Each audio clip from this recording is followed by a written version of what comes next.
If you were a Star Wars fan or a gamer in the early 2000s, you probably knew about and played Star Wars Jedi Knight 2 Jedi Outcast.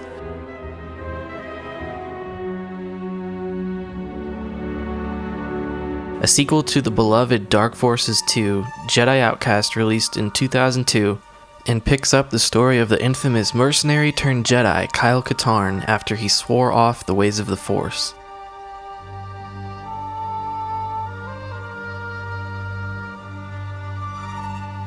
Outcast truly defined what it meant to be a Jedi in a video game with its unique and elaborate lightsaber combat and Force abilities.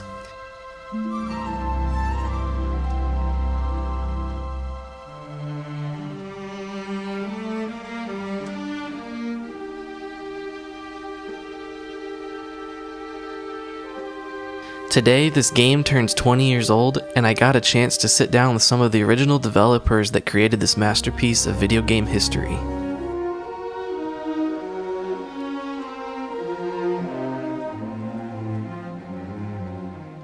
We'll start with Mike. Oh, okay. Mike Dummelt. I was a game programmer on Jedi Outcast and Jedi Academy. I did stuff like lightsaber combat, force powers, and like some Jedi AI, and maybe some multiplayer stuff. All right. Eric, I'm going to pass to you. Yeah, we're going to pass the baton. So, hey, I'm Eric Beesman. It was so long ago, it's hard to remember. I think my credits were game concepts, which was pretty generic credit, but I worked a lot with Lucas, the storyline, characters, all sort of the underlying flow of things. I did a little level design, but Chris Foster, he'll talk about all the amazing stuff he did. So I felt like I was able to just stick my nose into everything. So I probably annoyed everybody in this room, but that kind of highlights what I got to do on Jedi. It was super labor of love. And then I'm going to hand it off to Foster. Hey. I'm Chris Foster, and I was the design lead on both Outcast and Academy. So basically, I was just in charge of the design team that built all the levels, laid out puzzles, came up with ideas, worked on stuff, like things like working with Mike on a prototype level to figure out how we did all the this ladder stuff. map. And yeah, and that stuff turned into some of the favorite E3 map. like maps later. That's what you're talking about. You're talking about the E3 map. Yeah, the E3 map. And I was so busy on both of the projects, I never got to go to an E3 for any of this stuff or any public facing event ever for any of it because I was always so busy. Everyone's like, we need you here. Me too, yeah. It was so sad. I guess we'll go to Pat because he's next on my list on the Brady Bunch theme. Sure, why not? Yeah, I'm Patrick Lippo. I'm listed as the multiplayer lead. It was sort of weird. I was actually working on X-Men Legends, which had a long sort of pre-production, like a couple years. And so sometimes I just wouldn't have a lot to do. So I kind of just pitched in where I could, because, hey, all my friends are working on this cool game and I want to help too. I helped out a little bit with Mike with the lightsaber combat, bringing over some of the stuff we did for Heretic 2. And really in that end stretch, it was sort of this time where the single player game was coming together. It had all this stuff, right? And the multiplayer just really hadn't kicked up. So I was just sort of like, well, I'm still going to have a lot to do.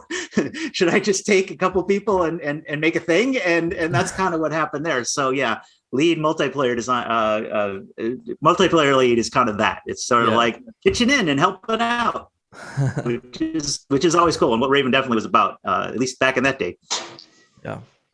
James, he's Hi. Last but not least. Hi, James Monroe. I was I was an engine programmer. I don't know what my credit was, but I think you were the lead programmer. Baby. Come on. You were the lead programmer. It's all you. You were my boss. AI, audio engine, pipeline, compression. I did a lot of things. But I had the most fun helping with the lightsaber combat whenever you were tweaking those real moves. Was just getting fantastic. The ghoul stuff too, right? I think you had a lot to do with that. Yep, the dismemberment that. Oh wait, we didn't have dismemberment, did we? No, no. There certainly was not any dismemberment in that. Not game. legally, no. No. Wow. All right. But Well, yeah. that answers one of those questions. All right, well, we'll have fun talking about programming later. I do have to throw out there that this is not officially sanctioned by Activision. Oh yeah. Right. So at least three of us still work for Activision. Everything we say here is completely our own opinion and not the opinion of our parent companies and or corporations and or parent corporations. That is true. Potential purchasing parent corporations. Oh no, that's another rabbit hole. All right. I'm just gonna go through the general development questions first, because they just kind of have a broader scope of the topic. So 2002, very different time in the gaming industry than it is today, as you guys very well know. How big was the team at Raven at that time when you were making Jedi Outcast? You want me to throw Yeah, it in was here? like So a 30. Yeah, like what was it? It was small. It was like 25. 25. wasn't even 30. So I went through, because of the anniversary, I'm super excited about it. And the project that we're working on, we have team meetings. So I made a little video with the Star Wars crawl, and I took people that are still at Raven at least, and I turned them into trading cards, Star Wars trading cards. And so I went through all the credits to find like who is still here. And it's 20 to 25. Like it really surprised me because we also built it in 13 months? 10 months. It was fast. 10 months. 10 months. It was 9 crazy. months, but it was 13 from then until it shipped, I think, because we had the. Yeah. It was quick. You had like a 3-week period to do the prototype, right? And then I think we finished the game itself in like 10 months. Yeah. And We had to prove we could do force powers, right? Yeah, right. Because it was supposed to be a Dark Forces game. And so we're like, no, we can do lightsabers and force powers. Trust us. And we delivered that demo. And LucasArts was like, oh, okay, you can make it a Jedi game then. yeah. And then consider, just to kind of put some history in there too, is we had done Elite Force, Star Trek Voyager Elite Force, and we were like, look, now we know this inside and out. We have all these systems in place that are really going to help us cook. And so, as far as like that super short development, there was of course, crazy overtime and a lot of work and a lot of love, blood and sweat and tears that went into it. But it also, because we had just finished up working on, I'm probably jumping ahead in some of your questions too, so I'll be quiet. Oh no, it's fine. Long story short, it was a super short timeline. It didn't have a ton of people. I would say the amount of people that worked on the entire game, if you look at a AAA development now, that's kind of our asset team that builds props for cool props and stuff. It's crazy to think how much things have come into. And the only outsourcing we did then was the 3D rendered graphics for the ships flying in space, right? Mm-hmm. The video sequences, yeah. You say that was a different studio? Was that Create? It's so long ago, I don't remember. I don't remember. I know we used Create on Heretic too. Yeah, it Wasn't was something called Ant or something? Or no, that was later. We were using Ant Farm or Ant. Yeah, Ant Farm was Wolverine. Marvel games, I think. It has been a long time. Create sounds right. I thought they were a European company. Yeah, the Create was, they did the Heretic too. They built a lot of assets later on for companies, but they did do some 3D rendered stuff. I think We used them on Elite Force also for the space. Oh, okay. Yeah. That probably is why. So how does that compare to Raven today? Like what are the general numbers, do you think, at Raven right now? Bigger. A lot bigger. Yeah. 10 times times? bigger. Yeah. No. More than 10 times. Oh, wow. Okay. Yeah, I Over think 200 people? we're definitely Easily. Yeah. All right. It's weird Believe it. being in lockdown and pandemic world. Being at the studio, I come in and we're kind of locked in our own space, and so I see maybe 6 people, but in reality, across the world, we've got people in different countries. So it's pretty cool. I think at least as far as Ravens, we're over 300. Wow. Yeah. I'm sure even with working with so many other studios on things like Call of Duty and stuff, it's easy to get those lines blurred. Like, oh, you're at Raven, or are you at Treyarch, or what? I'm sure that gets blurred a lot. Mm-hmm. And at the time, Raven, I think we were working at when we were working on Jedi Outcast, we were working on 2 other games, like probably Soldier and Legends. Well, Marvel- X-Men Marvel Legends was yeah, yeah. X-Men I Legends. mean, Was Soldier 2. Soldier 2 was getting near just you guys starting. shipped pretty close, right? Yeah, they were pretty close. Soldier 2 and Legends were both in.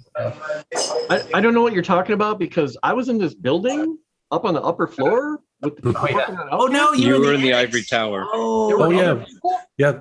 The Jedi Academy team was in the Ivory Tower after Jedi Outcast. We moved Yeah, up. because they wanted us to be in a different workspace for privacy in the- reasons. in the I think Wizard's we- Tower. Oh, I thought we just didn't have enough room.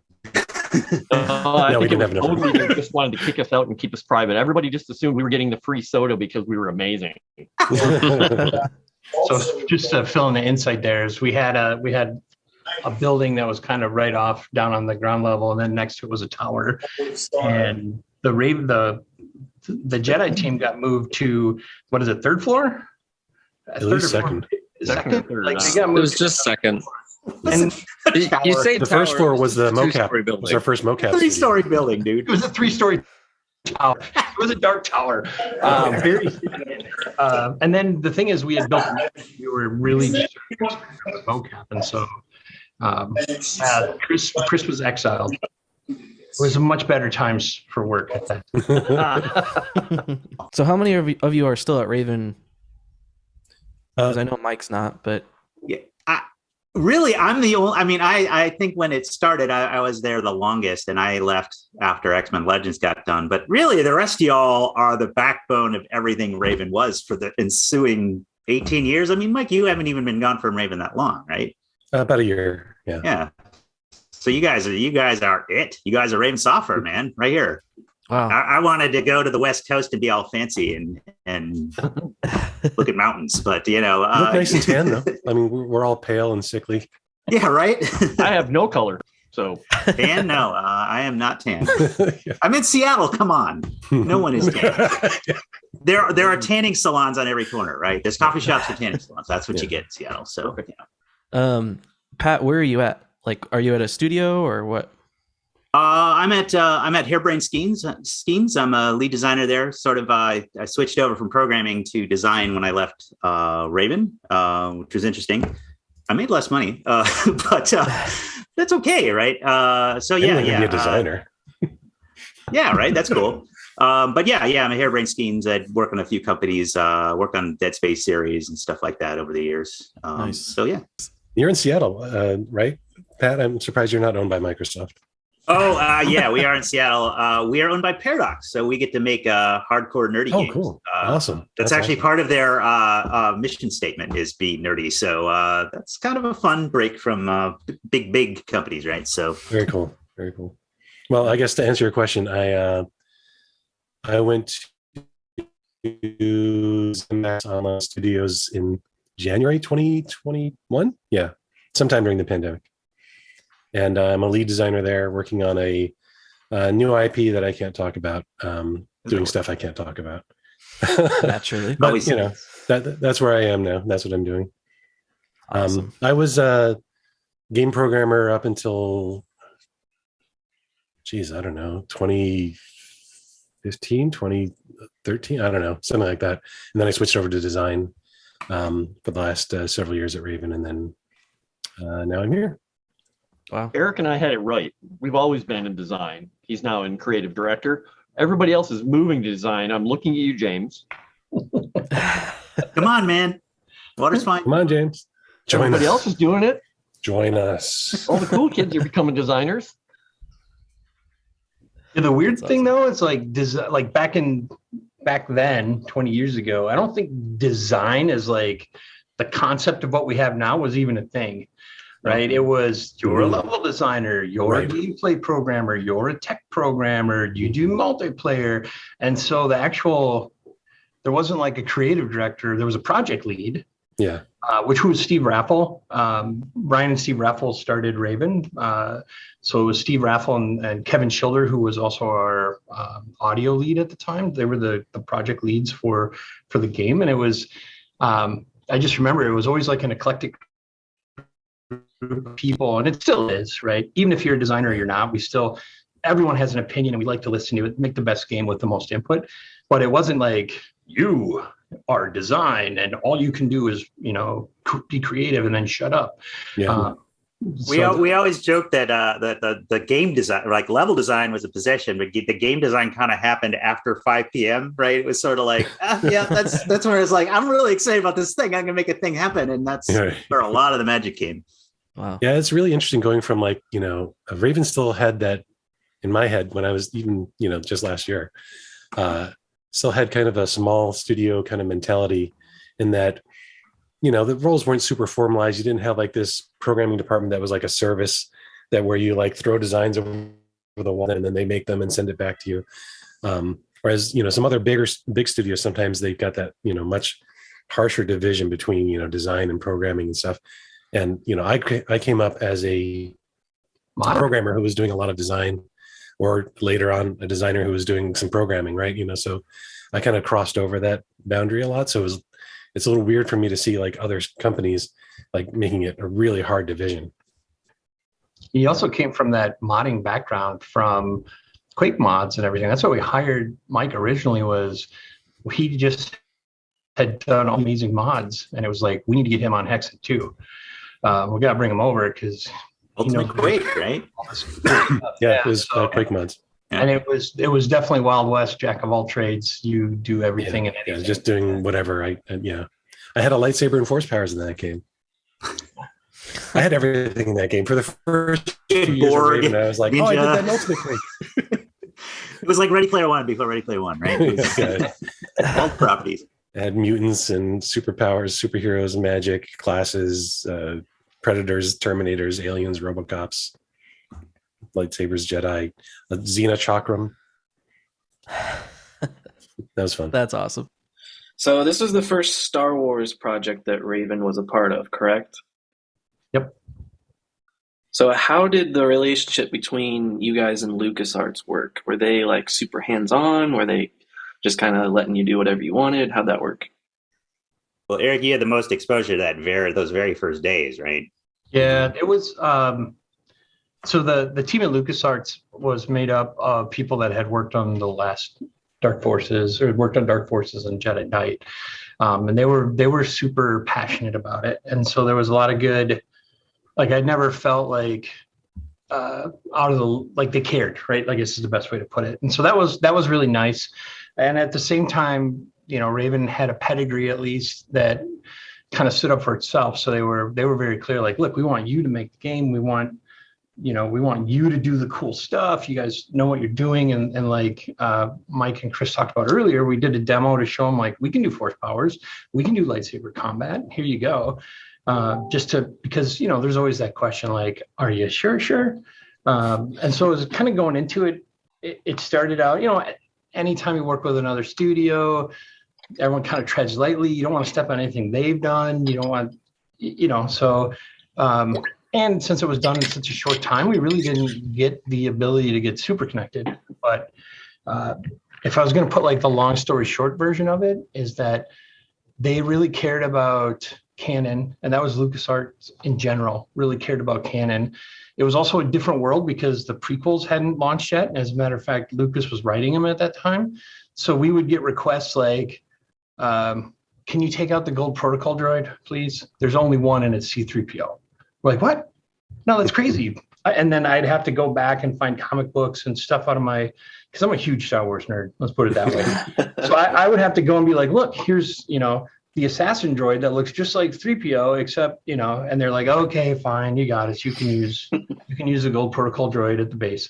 And so there was like this weird, I think they were getting this push because obviously you find out Anakin made 3PO. So he wasn't just straight up old droid and stuff like that. So there was kind of like these things we didn't understand why they were coming from, but the other side of it was, they came in with Kyle Katarn and Jan. Those were the two characters that were like 100%. They are what Dark Forces is about. They're the heroes of the story.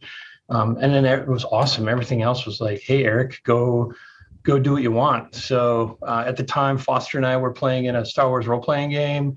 So I totally stole like the name Artis. It was character from that game. Desan was my character from that game. If you like the Bemacena system is E. Beastman rearranged. My wife's name is Nicole, so the Lenico belt was Nicole. Right. Like there was Kejim, which was Kevin and Jim, two of the guys on the team. There's Brian R, which is Brian Raffle, Brian R. So it was just kind of like, go do what you want. And so for the longest time, I was just, they were cool with it, and it just let us do some awesome stuff. So I'd say it was a good working relationship. That's awesome. I didn't know some of that stuff. That's cool. And I mean, we're all super Star Wars nerds, but this is probably the time to mention that it was such a big secret of what IP we might have been able to work on. Like very few people, like 3 people in the company knew, and it was just sort of like people would get read in, and it was like this big secret that nobody else knew about. And so we'd have code names for the possible IPs that we had. And, yeah, that was from you, Eric. Yeah, it was like you said, he kind of like, hey, tonight we're gonna go get Rocky's Pizza. And so Rocky's Pizza is this really, like, I love it. If you're a Wisconsinite, I think you like it. It's the greasiest, doughiest, slimiest pizza. If you've ever had good pizza and came here and tried it, you'd be like, it's horrible. I'm from the East Coast. It's disgusting. Not good. But we called it, like, for the longest time, the code name was Rocky's Pizza. And we couldn't meet during the day. We would and it wasn't like we were trying to exclude anybody. It was just one, didn't want to get everybody's hopes up. And then it was a super long shot, right? I mean, we were in. Yeah, it was a super long shot. And then later on, we have a producer from Activision, Graham Fuchs, who was awesome. He had worked, I think, at Showtime, and he had used the term, they had done a secret project called Cold Hard Cash. And so we jokingly just started calling it that too.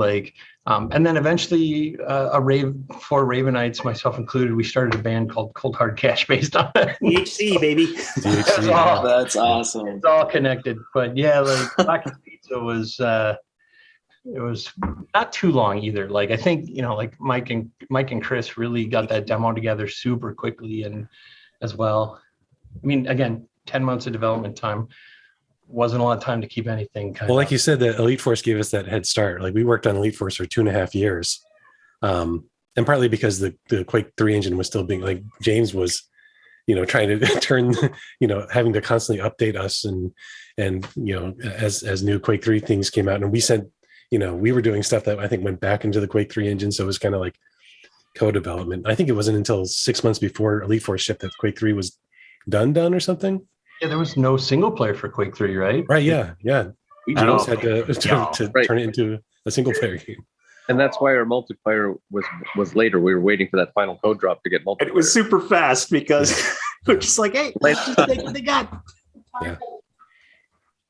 But that's what gave us the head start. So when we started on Elite Force, on the Jedi demo, we already had weapons and characters and stuff. We just had to put in third person lightsaber combat, and I took the Klingons, I painted them white, and those were our first stormtroopers. I just put black. Kabuki Klingons, yeah. I love how you say we just had to add lightsaber combat, and the super huge core system that honestly, I think the lightsaber combat in Jedi is what really, really made it shine the most. I'm going to give kudos. Without that, the game would be nowhere near what it was. So I just want Definitely. Thanks for that stuff. I just want to say that I think we benefited from the fact that we had just done Heretic 2, and Pat had written this whole third person, animation system for, staff combat for Heretic 2 that he was able to bring over into our demo, and we just built off of that. It was amazing. We did stuff with we even had some really late patch Heretic stuff where we could do blocks, and I think we were just we were toying with ideas that we'd been kicking around, I think, for a year, and it was cool to be able to fit it in and get it all together. And working on those first levels when we didn't even have the lightsaber and you didn't have it available to you, we had to make those interesting and entertaining enough that you're like, okay, this is cool. Oh, it's fun. I've learned all the basics of using the guns, and you're like, when do I get my lightsaber? And when you got the lightsaber, it's like the game just went, okay, you're through the beginning. Now you're in the real cool lightsaber wielding Jedi part of the game. Well, there was I some like that demo you- you made. Oh, sorry. Go ahead. No, I was going to say, I like that the game starts out as Dark Forces and then turns into Jedi Knight. Yeah. You know? Yeah.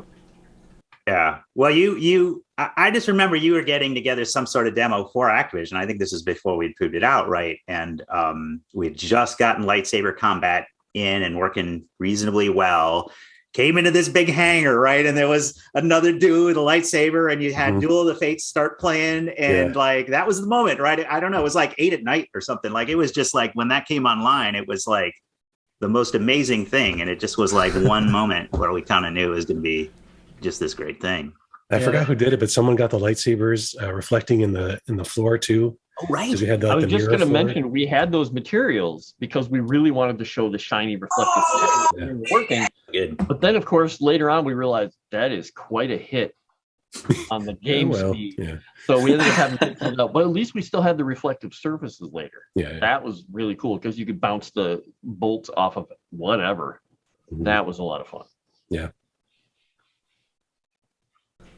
Did you want to add anything, James? Looked like you had something to say.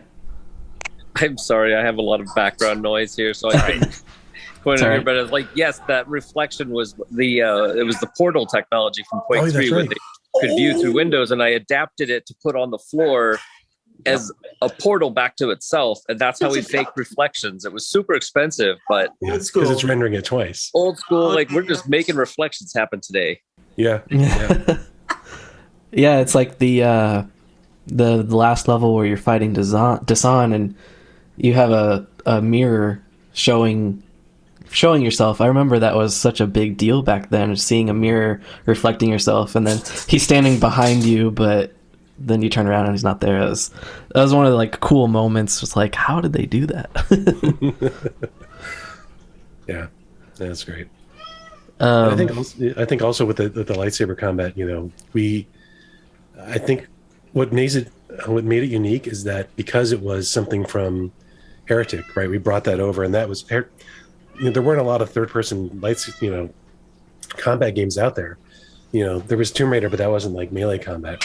So there wasn't anything like, you know, nowadays everyone wants to do Dark Souls or something like that, or before that it was everyone wants to do God of War, but there was nothing for us to really pattern ourselves off of. So we, you know, Pat wrote that stuff for Heretic 2. We brought that over, and that kind of became our thing, you know. And I was inspired by like Bushido Blade for like, you know, for the combat and stuff, but we were kind of just having to make up our own thing, and I think that's one of the reasons why it kind of came out as unique as it did. And the speed of it too, right? Like it felt like it was a new thing where a lot of melee games seem to be slower or seem to be more like precise, you know, fighting games. And this was like, oh, I can do all these things on the fly, and then I can add force powers in. And it was just like this, it at least created to me like it had more agency for me. Like I could just do all these cool things and like, holy expletive, like I feel like I'm a Jedi, you know, for the first, like I love Dark Forces and I love Jedi Knight, but this just felt new and unique to me. So again, I was like blown away with how, from the engineering team from this group here, like just the cool stuff that was coming out. It just made the game that much better, right? Like The two parts of that were I loved is when we were working on that demo, we had the buttons for the elevators, and we were talking about it. And I don't know if you set that up so you could use force push on the buttons, but also throw the lightsaber at it, hit the button and do it, or hit it with the lightsaber. And you're all these ways to do, you know, hitting these buttons and doing stuff. People were like, oh, and we had the breakable ones where you could break the I guess it was a circuit. Those are really cool. But standing still and having your just character deflecting most of the bolts while the guys are shooting at him was like, that just feels amazing. But also running along a wall and just leaving a saber burn and things. That was all Mike. I was That just going to all mention that. Mike, man. The day that you got that working was, I think we had people watching over your shoulder, because it was just so cool to have it trace as you walk down. yeah. And that was in one of the That promos. glowing. Said that where he burned it into the wall and then he was walking along and left a long trail in the side Yeah. of the Yeah, wall. that's right. I think Jeff Dishler had a lot to do with that too, because he did the lightsaber trail like behind it, like Yeah. like the Oh, yeah. the swipe. The blur. And I think he did the decals on the wall. I thought. Oh, did he? But I could be misremembering. Oh, okay. Yeah. Jeff's amazing too. Yeah. So many good people. Talent team. Yeah. Yeah, Jeff or Mike or whoever. And then I forget who did the breakable glass, but the breakable glass was awesome because you could force push someone and Yes. throw them through the glass and everything. It was awesome. And that was all I in remember- the demo. I can't believe I we did all remember that. yeah, that demo was great. That was how I first played it and saw it. But I remember that first poster, maybe it wasn't the first, but the first big poster showing Kyle, with his lightsaber going along the wall. Yep. And no one knew what that, like, it was cool, but no one knew, like, you can actually do that in the game. And then whenever you could do that in the game, that was just, like, mind-blowing, because every other game that had come out, like, you couldn't do that. Like, your lightsaber was just a baton, basically, in the other games. And so that was, like, something small that you guys added that just made it seem like you were actually holding a lightsaber. That thing's dangerous. That thing can cut through anything. And that was such a nice touch. I made the mistake of playing around with it. Yeah. I don't want to do that. By the way, sorry. Yeah. Yeah, I remember that ad was. So we didn't really have anything to do with the ads, but I think Lucas did a really good job with like pulling that stuff together. Mm-hmm. Yeah. So how much from the previous games did you guys kind of look at and want to bring over from, like Dark Forces? Was there anything like specific that you guys really wanted? I mean, they're not that different, especially at least in grand scope. Like, you have guns, you got lightsaber. Was there anything specific that you guys wanted to port over in a way? I mean, there's game side and there's story inside. So from just to kind of set this, I apologize, guys. I keep talking first. Just tell me to shut up if you want me to stop. This is all you. So from the story side, we had, like I said earlier, we had Jan and we had Kyle Katarn, and they were must-haves. And then, of course, we were just like, it's Star Wars. We need Luke, Han, Chewbacca, Leia. Like, we need every cast of character. And they're like, you're not going to get any, is what was originally came. And then it was kind of like, please let us work together. And we eventually got Lando, and we eventually got, Luke and stuff like that. But those were pullovers from Star Wars. They weren't from Dark Forces or from Jedi Knight. Honestly, I think the biggest thing was from a story perspective, and the story was all founded on the gameplay, was that we can't just start volume 3 or the third episode with super amazing Jedi Master Kyle Katarn killing everyone with lightsaber and force powers. And so that story conceit And there's nowhere to go.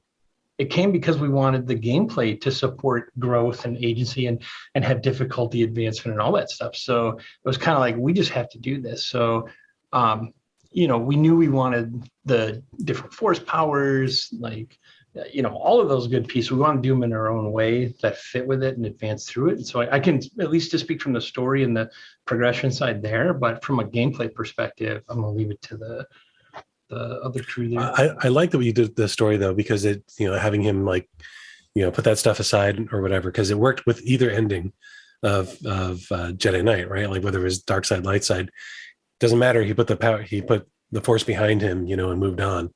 I thought that was a great way to do it. And of course we took a lot of the weapons, right? A lot of the weapons were from the Dark Forces series, and a lot of the enemies and stuff like that. As far as like gameplay, the one thing I did actually, I looked at the code for the thermal detonators, like how they've calculated throwing the thermal detonators, and like how accurate were they supposed to be? How did they calculate the arc or whatever? And I literally took that code, pasted it into, our thing and converted it into C, Wow, all right. So we could use it. But just ended up rewriting it because they wrote it in a different thing. And I just took the same concepts. It's like, okay, I'm going to give it the same arc and the same parameters and stuff like that. But then I did put some prediction in it so like it could tell like if it was going to hit a ceiling or something. So but that's the Bob- only like bit of code that I actually looked at and took. Yeah, Foster, I'm actually interested in how you felt about it. I felt that Jedi Knight 1 for sure set such a standard for like big spaces and grandeur and all that, right? And the Quake 3 engine wasn't quite it was prettier, right? But it had trouble. But I felt like there was a bar set, right, in terms of the spaces that we needed to create. And I don't know if you all wrestled with that, Foster. Or, yeah, right. We found that it was difficult in some cases because you would make a space huge, and then the game would say, well, "It's going to take a while to pile," or "This is going to break," or "You're missing triangles." Suddenly, we're like, "Okay." So we found ways to break things up properly, hiding some seams here and there. But we did get some improvements when we got around to Academy, and we had learned a lot about how we could use the basic triangles of just the normal geo to create something that kind of felt sort of like a terrain. But even the indoor spaces that were large, when I built a couple of those hangars to fit, a shuttle, we're like, well, this is about as big as we can go. And they're like, well, we can fit a couple of shuttles. And I put stormtroopers in there on the other side, and people are like, are those? I'm like, okay, that's too big. Bring that back.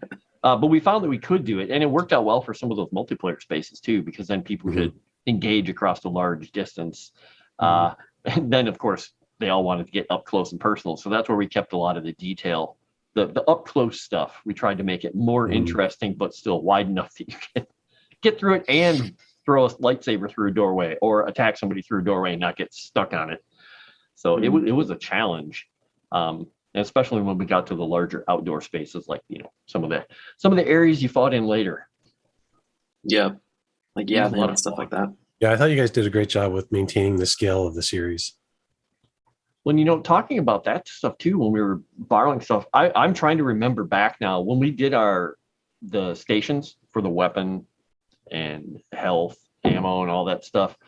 I'm trying to remember if we looked at what was there and we basically decided this is a key component of it, we need to keep doing these.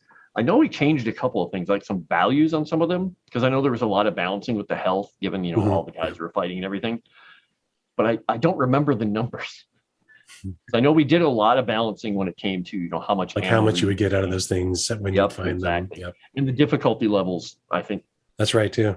Yeah, I bet we did something where the difficulty scaling, I know I always preferred not to do damage and health difficulty scaling because it just turned things into like a damage sponge. Yeah. So I tried to, make the enemies more accurate and make the enemy Jedi have more abilities and react faster and stuff like that. And not do so much with we probably did some health and damage, but I think a lot of it was in how much the pickups and things gave you and how fast, how much you got from the stations and whatnot. I'd have to go back and look at the numbers. I don't remember. Yeah, I recently played it when it came out on PS4 a couple years ago. I replayed it on the highest difficulty, and it doesn't give you the full shield amount.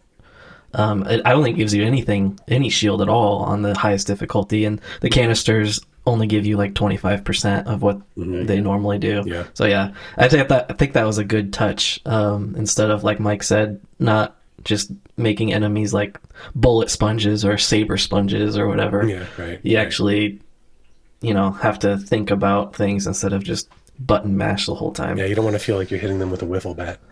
Exactly. Yep. So I have to admit there were some spots in our maps that some of our designers and we all thought it was interesting. Kind of did those. You better watch what you're doing. Oh, you got sniped. Oh, you fell to your death. Okay, because you got sniped, and you're like, oh. And some people were like, oh, this is really hard. And we're like, too hard? And they're like, no, we can get through this. And there were a few things we did have to pull back on. Like even later in some of the other ones, we had some jumps. Like I know that we're doing Outcast, but in Academy, there was one jump that had been made by someone, and it was only makeable by people who had a specific kind of keyboard and mouse hookup, because it actually that's right. James, did you figure that weird out, James? with the strafe jump that allowed you to strafe jump farther, and he could do it all the time, and everybody else is like, I just die, and he does it. We're like, What did you like? Oh, his machine. Oh, I think that might have been the Hewlett Packard keyboard. We could never reproduce it anywhere else. yeah, it was one of those ones with the little digital display up on top or whatever. Yeah. I think. Yeah. Yep. Ah, That's so great. fun. I'm curious what jump that was, but that's on Academy, so we It can. was in the Crystal Caverns, the tombs. Yeah. It's towards the That's end exactly of, the one I was thinking of. Yeah, it it's got towards the end of fixed. Jedi Academy. Yeah, that was Yeah. Stu's level. Yeah, we fixed it to make it for everybody. Everybody could make the jump, but it was still really hard. I could. Yeah, No, I'm just kidding. that's the exact jump I immediately thought of. That's funny. Yeah. So, to go back on the porting things from the old games, so you had access to the entire code from the previous game? You have access to, like, the Sith engine that it was running on, or just the No, we did. games? I don't think I we don't did. think so. I had No. access to like the scripts, the game scripts. Right. that We they didn't wrote have in- code sourced anything, but we did get. I do remember getting that one equation for the the grenade toss Yeah, prediction, but that was the only actual code that I ever saw. I think I was Is looking that- at like their Jedi C or whatever they called it, but I'm not sure if we That's even right. got that from them or if I just got that online. Like for mods or because I was a think it modder, was right? from the I knew how to mod. find stuff. Huh. Okay. That's interesting. So the combat between single player and multiplayer is slightly different, especially in Academy, but definitely in Outcast as well. Yeah. And they both have separate executables. Is that something that is unique to Quake, the Quake engine, having two separate code bases for these games, or is that something you guys did? We you wanna- did it. Yeah, go ahead. It was exactly because it was the Quake engine, and we needed to work on our game, and we were. I think Mike mentioned I was getting constant updates from id. We're integrating them in. At some point, we were breaking too many things, and so we went a different and undid a lot of the safety barriers that multiplayer provides, so that the game script could talk directly to the server, all in one executable, like kind of breaking the barrier. Mhm. So that meant it couldn't be played. It would break the synchronization. So that was our single player engine. Then finally, a couple months later, we get the final drop of multiplayer. And we're like, let's just not integrate it and leave it entirely separate. I remember that And we conversation. split the engines so that the single player could go on their merry way and not have to suffer downtime trying to integrate this back in and undo all that. Yeah, It was a choice for iteration speed, basically. Wow. I was gonna say we went through that same step on Elite Force. Actually, is what I Yeah. think happened. Right? It was the same thing where it was like a few months before ship. I'm like, I'm not doing anything. All right, I'll help. And it was sort of like quickly bring things over because y'all had integrated all this stuff for cinematics and all this awesome stuff for single player. And for that a little window right there, right? It was like a separate executable was just what games had. I mean, I think even Call of Duty in that era, maybe even now, right? I suppose now, yeah, of course it is. What am I thinking? But at the time, it was pretty new because that Heretic 2, it was still that idea that co-op was important, and which kind of came back around. But for a little while, I was like, yeah, you're playing multiplayer. It's a whole new world. So Elite Force was pretty easy to bring over, right? I mean, that was pretty quick, but Jedi, we various people more talented than I had to bring over stuff like the Ghoul 2, all the character rendering stuff and not dismemberment stuff for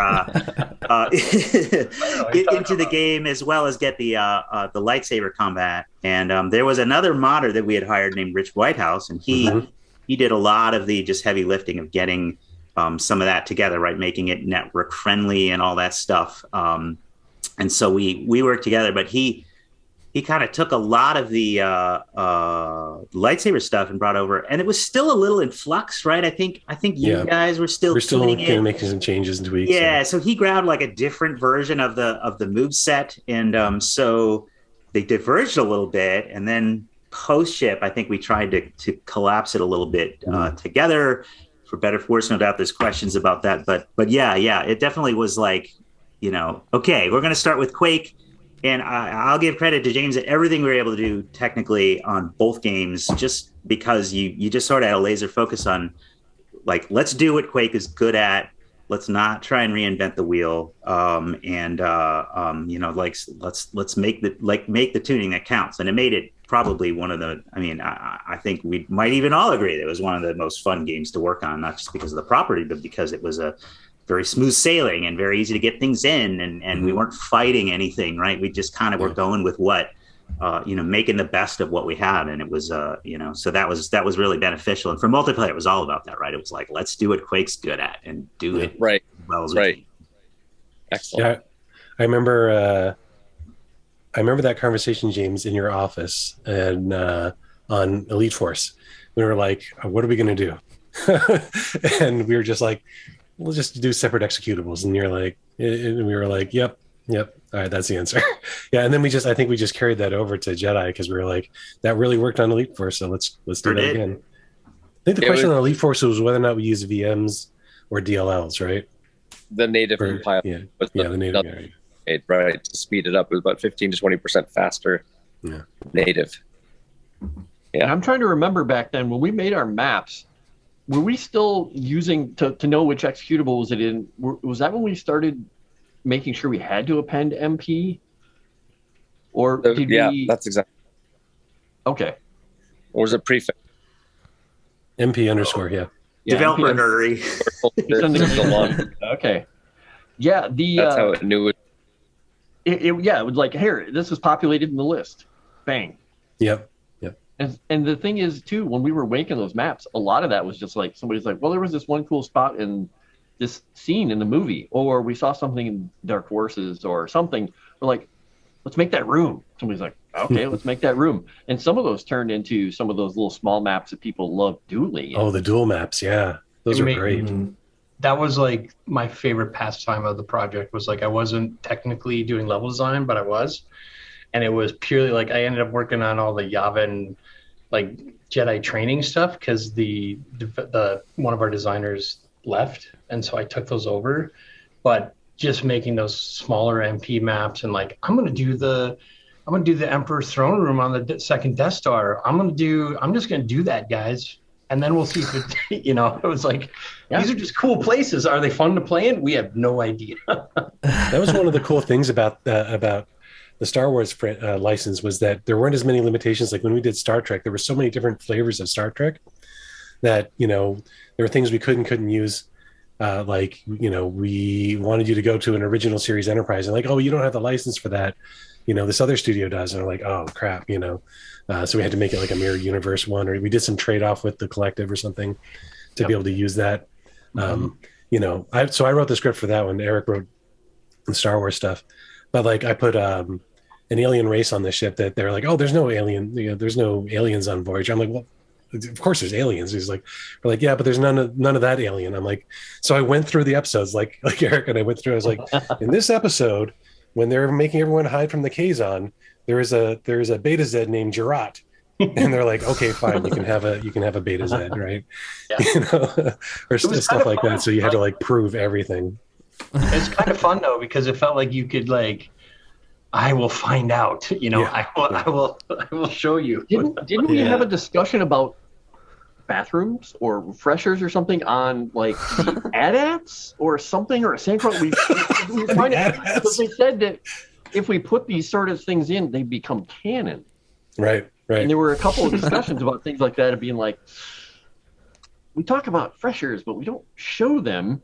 And I don't remember where that ended up. I don't think we ever did.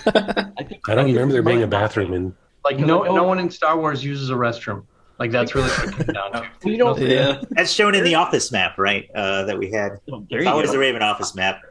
Holy cow. Eric went to actually. Were you dealing with the people who had the access to the entire library for all of our reference? Because we were like, hey, we need to pull reference on X, because I had a TV VCR combo that I bought and set on my desk. It was a little, 15-inch thing with a VCR player in it, so I could watch the old movies and pause them on scenes and hope I didn't get jaggedy bars, and pause it again so we could see a picture of this room. We're like, I think the door is angled like this, and we build it and we're like, how do you walk through that? And then we find out, hey, they got us a piece of reference. We're like, oh, the video just showed it really badly. It's actually just a door. And here's how it actually looks in the screenshot. We're like, got it. And we have to call out, like, I fundamentally have to call out West End Games with their Star Wars license and their role-playing game, the pen and paper. I was into it beforehand, but every source book, holy cow, a treasure trove. Like, you could, like, all the different pieces of gear, and we're like, oh, we need this weapon. Oh, we need this thing. And then I still have this really great Star Wars technical journal as well. It was just like, because the movies like start you on things, and there was this whole entire expanded stuff that, especially West End Games, like, and then it was great that we could take that and build off that and bring it to people. So yeah, I think, like, working with Lucas, like I'd mentioned earlier, was really good. And they have their whole, they have a team that's dedicated. They had a team, I'm sure they still do, like the Canon team. Hayden Blackman, super nice, super talented person. He was sort of like rolling with that stuff. But yeah, it wasn't as bad. I think, not bad is maybe not the right word. It wasn't as protected because, like Mike said, Star Wars was also 3 movies and then a bunch of expanded universe stuff that nothing was considered canon except anything that George Lucas worked on. So it was the 3 movies and the holiday special. Those are the only things that are canon. Everything else was extended universe. And then, of course, with Disney, most of that just kind of disappeared too. Including Kyle. I was hoping Rogue One would have Kyle Katarn in it because he stole the Death Star plans. Yeah. Yep. Yeah. Can't they put him in The Mandalorian somewhere? I mean, he'd be. And he didn't die. Maybe be around. Yeah, maybe someday. Yeah. Maybe he'll come back. You never know. Yeah, they kind of pluck and choose what they want from they the have. old They've been bringing stuff back EU. in the extended universe. So Yeah, and I think a couple of the weapons from Outcast are considered canon now because they showed up in the new Battlefront games, which that was really cool. Seeing the Briar pistol and the repeater, so that's really cool. They even function the same. They have the same, like the charging effect or whatever. Yep. Cool. So yeah, who knows? We might see Kyle in The Mandalorian or something like that. Who knows? So how much different is it working on a game based in a giant franchise like Star Wars versus, a smaller, maybe more independent game that's not so big? How is that different? How is it different developing the two ends of the spectrum? It's tough for me to say. I think Star Wars was so long ago, and it was such a small team. It felt very personal. And I mean, I was 6 years old when the original Star Wars came out in California, and my uncle took me, and I can remember waiting in line, and it was like this magical moment. Like, it just made a huge mark on me, right, growing up. And so having the opportunity to work on Star Wars alone was a super amazing thing. And so, it was a huge license. It's not as big as it is now, I'd say, either, right? Like Disney Plus, like all the expanse to it. But comparatively, the development really sticks in my head as just being like this almost family group, right? Like, we just worked so well together, and we had headbutting, of course, like, but families do too. And I know, like, on the story side, there were some times with Lucas where it was just like, you know what, we're flying out there. We just need to nail this down because they didn't like something I was proposing or whatever. We had multiple script writers actually come through. And at the end, it was this guy, Michael Stemley, that wrote the final script, and he was from LucasArts. So working with them, but it didn't feel like this huge thing. It felt more huge as in how much I loved it than huge as in like, like this crazy large license, right? Go ahead, Pat. I was going to say, there's one thing about that, though, that I think people forget is that games were still small potatoes, right? Like, that's like, they're going to make a game, whatever, 10 people will play it, whatever, they cared about what was canon, but this idea that they could completely rewrite the face of what a franchise is like through a game, that's a concept now. But 20 years ago, not so much, I think. I think it was still kind of like, hey, we're going to dabble with this cute game thing and maybe it'll work out, So I don't know. I think that really affected working with a franchise then versus now, right? I don't know if you'd agree, but yeah, I absolutely feel it. It was less of a flagship, like you're saying at that point. Yeah. It was more like, whatever you guys are doing, don't damage the franchise. Exactly. Yeah. Now it's like, do no harm. The games are like, there's this game, and people are like, cool. I wonder if they'll make a movie out of it or a show out of it. It's like yeah, it's the other way around, right? Yeah, it's like now Halo has a show. I was like, it used to be yeah, right. It used to be so amazing to have a license, like to have, like, for a game to be a movie license was like mind blowing. Like, oh my gosh, we got to work on that, and it sort of flipped the switch on at some point where it was like, oh, movie licenses, we don't want to do that. Yeah, right. But something like Star Wars, Star Trek, those are culturally embedded, right? They mean so much to so many people, and it is really cool now to see like a show on Netflix or a movie, and you're like, that's based on a game, right? Or even that's based on a comic book. Like it's amazing on how it doesn't matter where an idea starts, it can hit this cultural like relevance and stuff.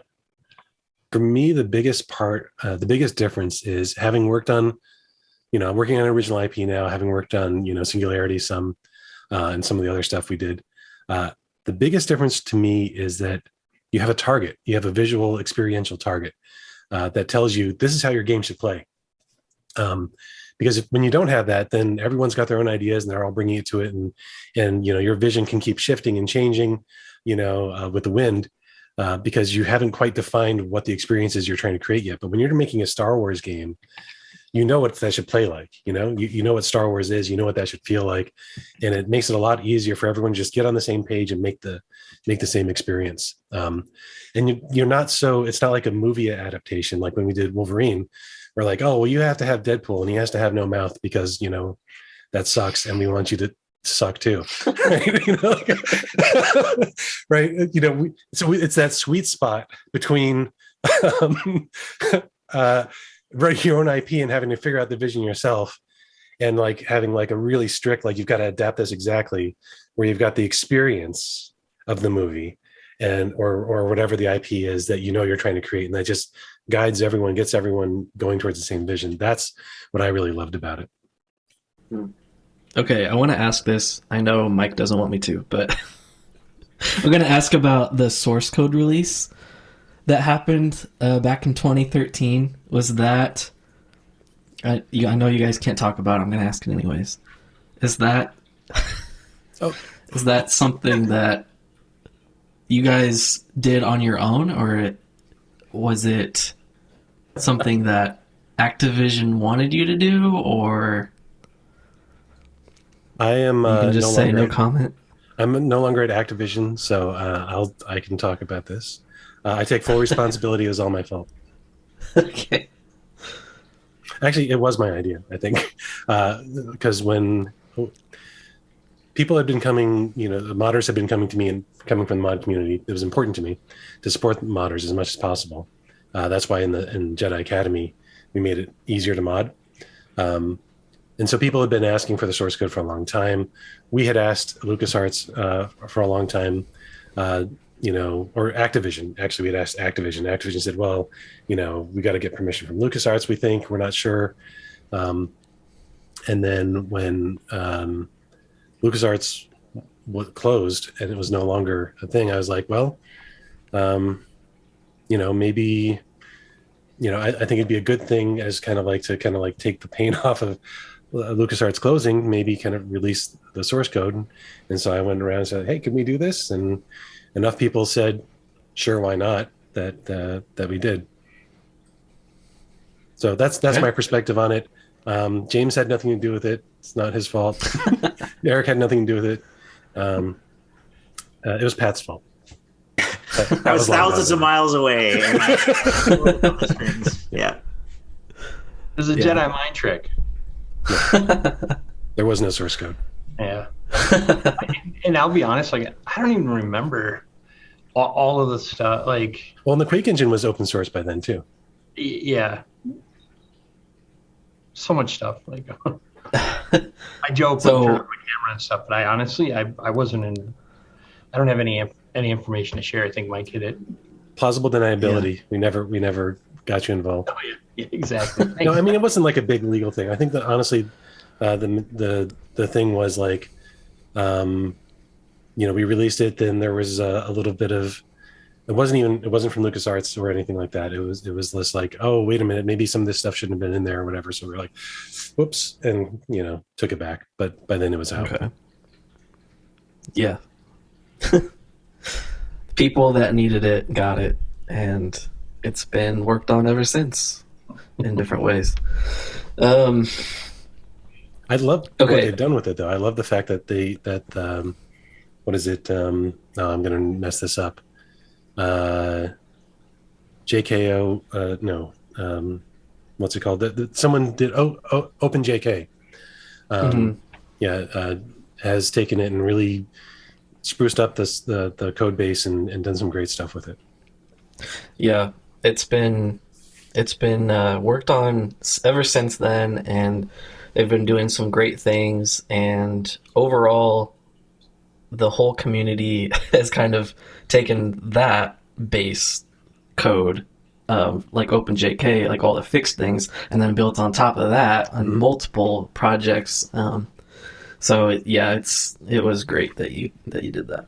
So I'm curious the whole process with patching the game post-launch, because especially with Outcast, it kind of took on this fragmented community sort of thing with each patch, because once one of the patches comes out, those people can't play with the people on the old patch, and it happened multiple times. And so now, even today, one of the previous patches is one of the most popular versions. So I'm curious just how the process was with, because it's much different than today. Today you just push an update to the server and every client gets it. You can't play a game without it. But back then, if you didn't want the patch, you just didn't install it. So how did that process go about of what you decided that needed fixed?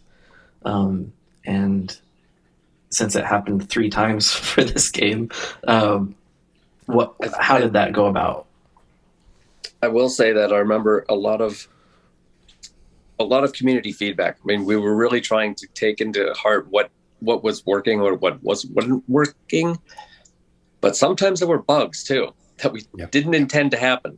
So it was a mixture of both. We're fixing things that we didn't mean, or we're trying to make something better, but there will always be people who liked it the other way. Yeah. And that's what I learned, is that we can do our best and someone will still prefer the other, and they wanted that choice. And there was a lot of disagreements about where to go from there. Yeah, that was oh, sorry, go ahead. No, go ahead. Go. Oh, I was going to say that I always look back at that as one of the hardest lessons of supporting any sort of multiplayer game, right? Is that, we like I was saying, the lightsaber combat at ship had diverged, and we never really had time to sew it back up. And so at minimum, we wanted to do that. There were certain overpowered. Actually, I think we added in a very overpowered like backstab or something like that, right? And then we took it out or something like that. I can't remember the order. fact that you could wriggle while you're doing it or whatever. Yeah, it was one of those things where, the game changed pretty significantly, at least in sort of like the high level play. And the problem with any game where you just sort of have this precarious balance of like you've got just enough players to keep the game alive, right? And if you release a patch that scares those players away, is it really going to bring new players in? It's like the other people who are talking about the game aren't talking about it anymore. And how are you going to tell people, like, by the way, you tried this and you didn't like it. Mm-hmm. Now come back and try it like that. I think that's a classic multiplayer lesson, and games have been experiencing that for the ensuing 20 years, right? I see it from the outside all the time where games make big changes, right? And it makes people angry, and hopefully you've got the population to survive that downswing and then come back up, but not every game does. Yeah, I think that was my first experience with something where, you'd released a game and people got used to it and got good at it. and then you saw bugs that you wanted to fix, you fix those bugs, you release those, and then they're like, but you broke the stuff that we were using. And I'm like, but those were bugs. Like those were bugs and exploits. Yeah, but we loved them. So so it's like, oh, okay.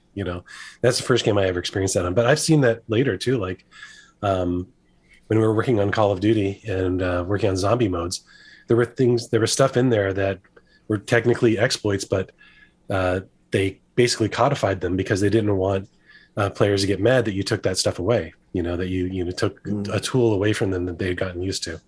But the ultimate example is in my brain. We worked on a project, Call of Duty Online. It was a free-to-play game in China.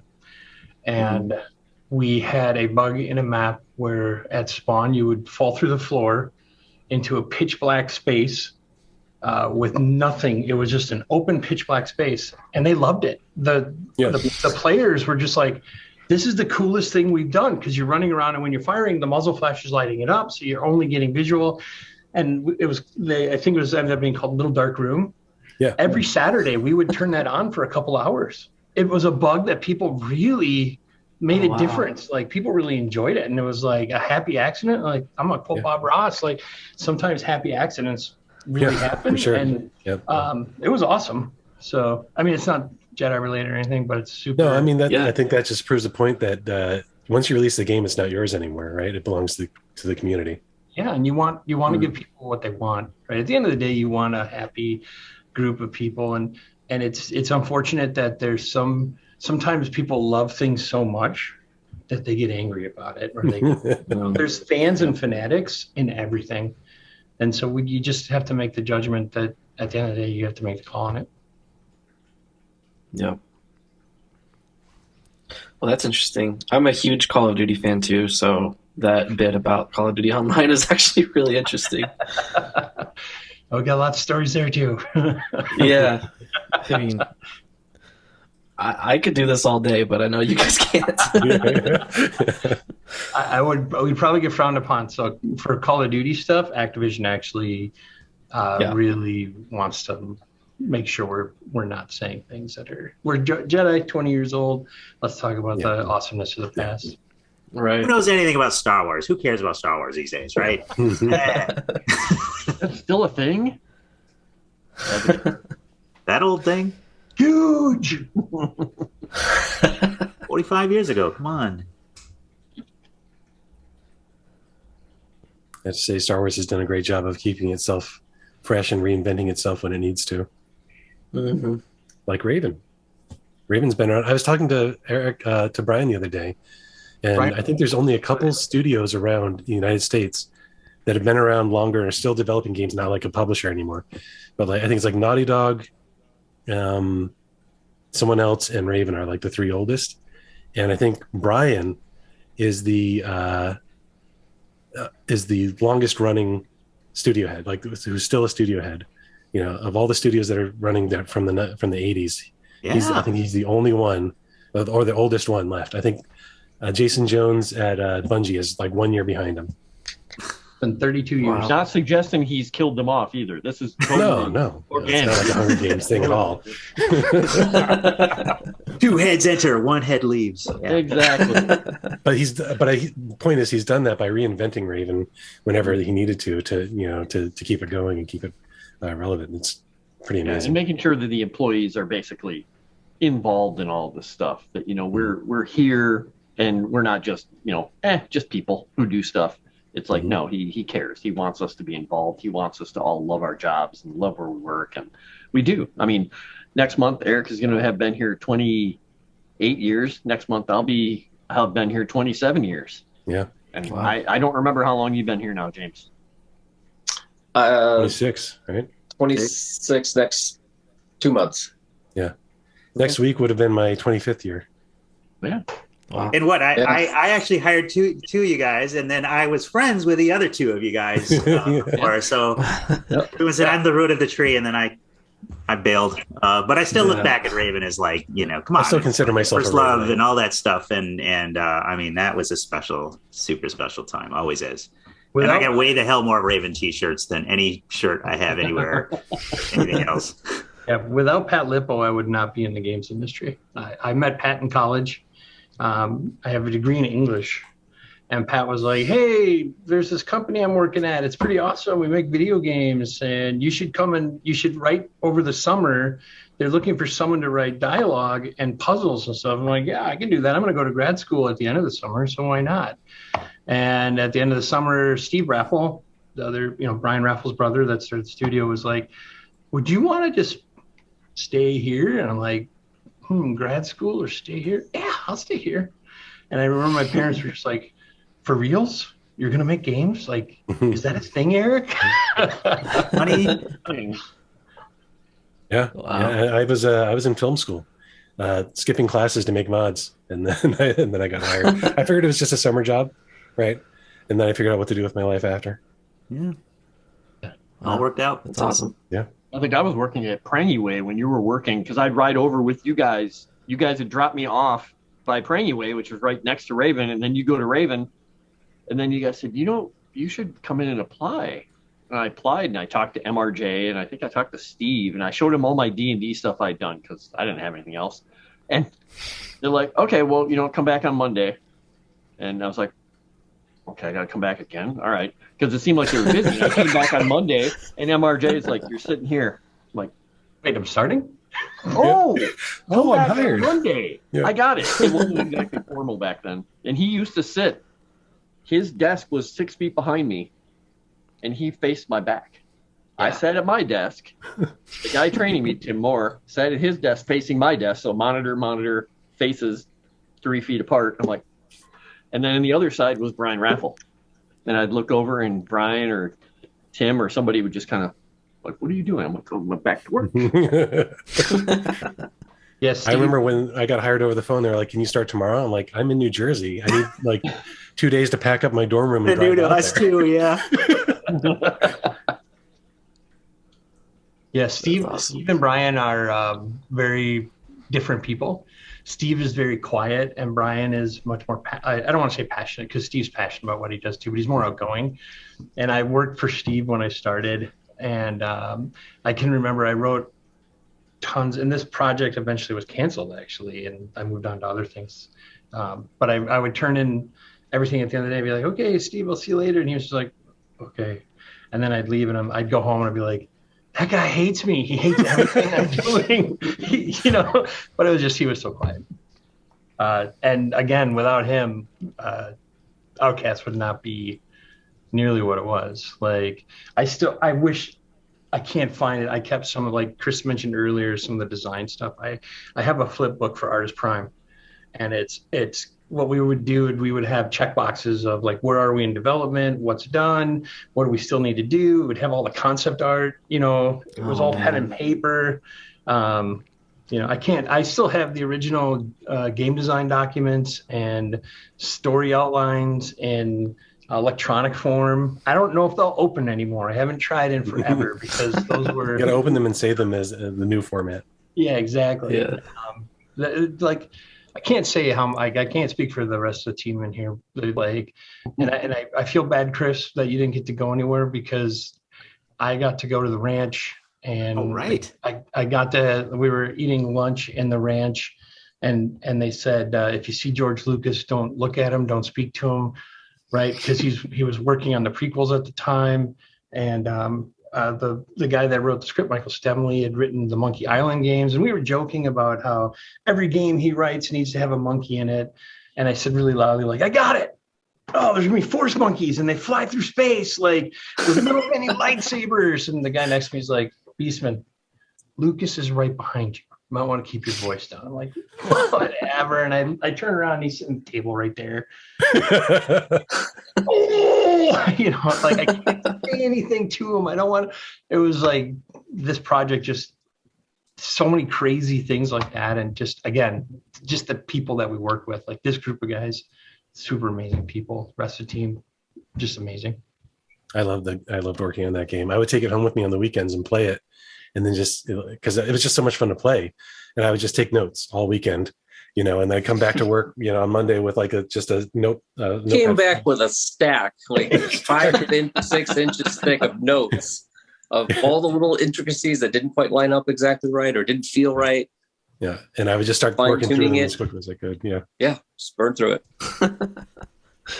That's amazing.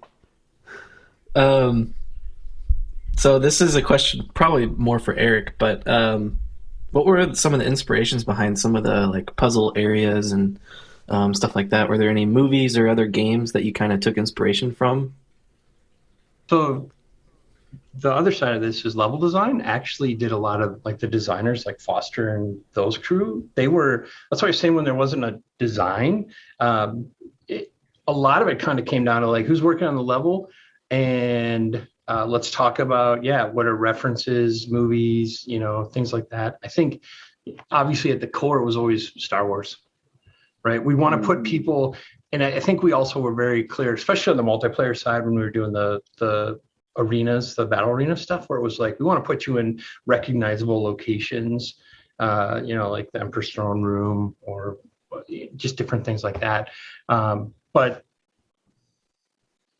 that's a really great question. I don't have like specifics. I think it really just kind of came down to, at the time it was like, all right, we want to have this faction of the Empire that's trying to come back, right? They're going to be reborn, and they're if you're running around with a lightsaber, we need a reason why we can't just have more dark troopers. We need something else. Like, what's a cool nefarious plot that they had the Jedi of the Valley, or the Jedi of the Valley of the Jedi, and all these other pieces. And I'm sorry I don't have a real specific answer, but I think some of it came down to, I know we sat down here and there playing through levels and going, well, if somebody wants to, they could just speed run through this area. What can we do to make them more engaged and have more fun? Like, well, we can put a bit of a puzzle in here. So they fight in a room, they find a clue, they go to another area, they get a clue. Traditional game design stuff at the time, it was all like, oh, this is really cool. People loved it. Some of it was stuff that people did in Dark Forces 2.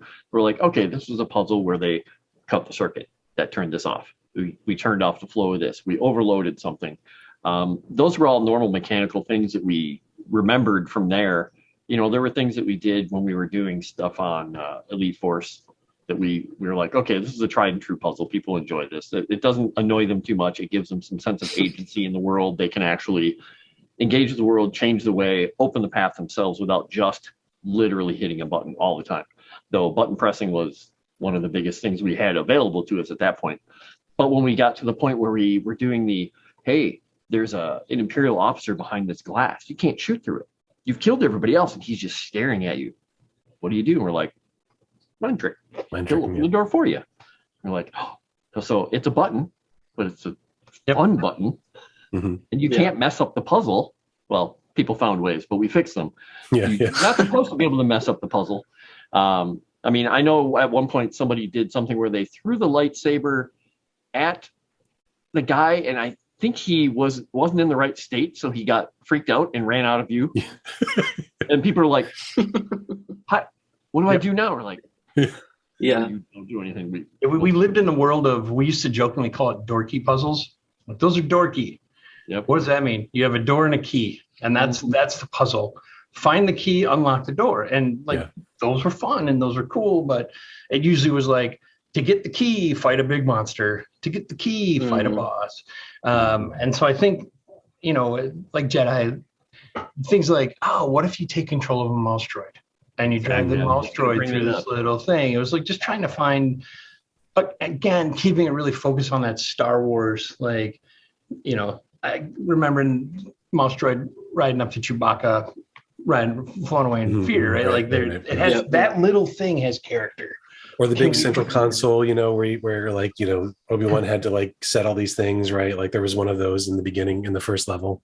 Yeah, the force field. There was one puzzle I think we probably went too far, and it was the 27 cube puzzle, which I always think of as the unfortunate bastard child of the 9-button puzzle in Hexen 2 that we did, where there was like these 9 buttons and you had to hit them in the right order in the Egyptian map. But then, so we took that and like, we made it 3D and there's these 9 cubes and you've got to jump between them and stuff. And that was like super complicated, but people actually figured it out. I was surprised people are able to do it, but you also had to like be able to force jump between them and stuff. That That was in the Doom Giver, I think, or something like that, to like cut the power. And, like, it didn't really make sense. Like, how would they get around these cubes? Well, a lot and of stuff? people got stuck, but then they figured out the puzzle at the beginning. Yeah. You know, with the red, the yellow, the green, or the Yes, blue, the green, right, the right. red. People would be like, "Wait, which room was I in?" And I'm like, I feel like we could have done a better job in some ways leading the player around without leading them around. In some Right. cases, people were just like, whatever, it was a puzzle. I did it. And it was fun. Other people were like, well, Yeah.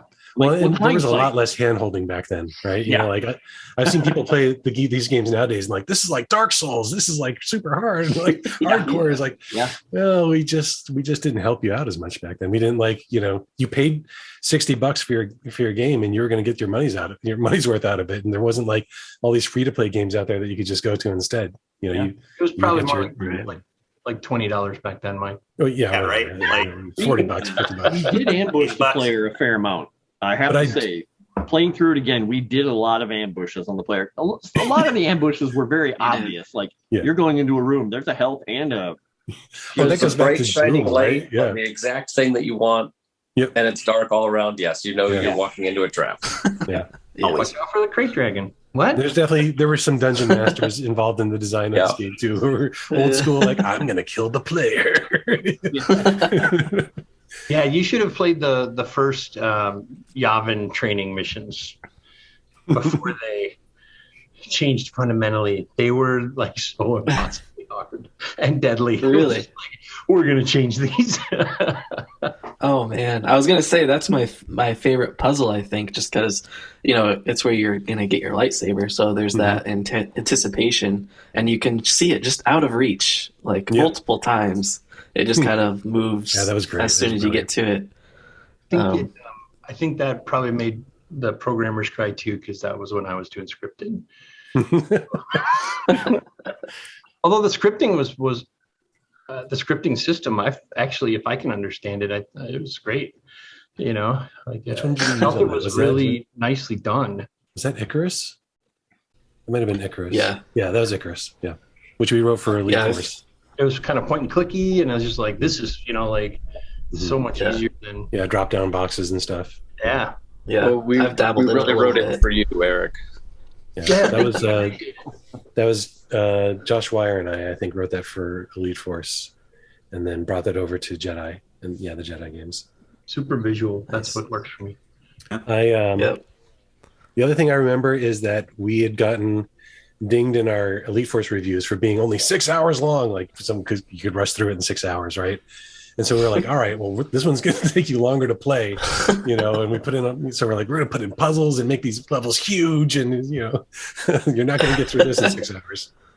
I will say, this is jumping ahead a little bit, but I think, wasn't that one of the reasons the blaster was so inaccurate too? Like, because y'all had a bit of a chip on your shoulder of like, oh, well, everyone loved Elite Force except how easy it was. And you're like, we're not going to fall for that trap again. And so I know there were a lot of fights about the accuracy of that sucker. Is that fair? Yeah. I mean, I was kind of on the outside there. We had It to was explain definitely- Stormtroopers' inaccuracy somehow. Yeah. Yeah. Yeah. Is It was the actually helmet? one Is of it the our gun? What is it? Yeah. one of our community questions was related to that. So Yeah. that's funny. What's funny we is had, it's like, the most we had like the normal fire, and then we had like the rapid fire, right? And the rapid fire Mhm. was even more inaccurate. Yeah. What's funny is even though it's so inaccurate, it's clearly the best gun in the game because you get so much ammo for it.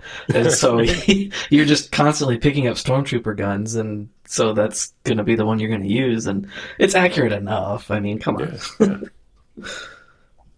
You go up against a Jedi, and they just block them all anyway. So Yeah, yep.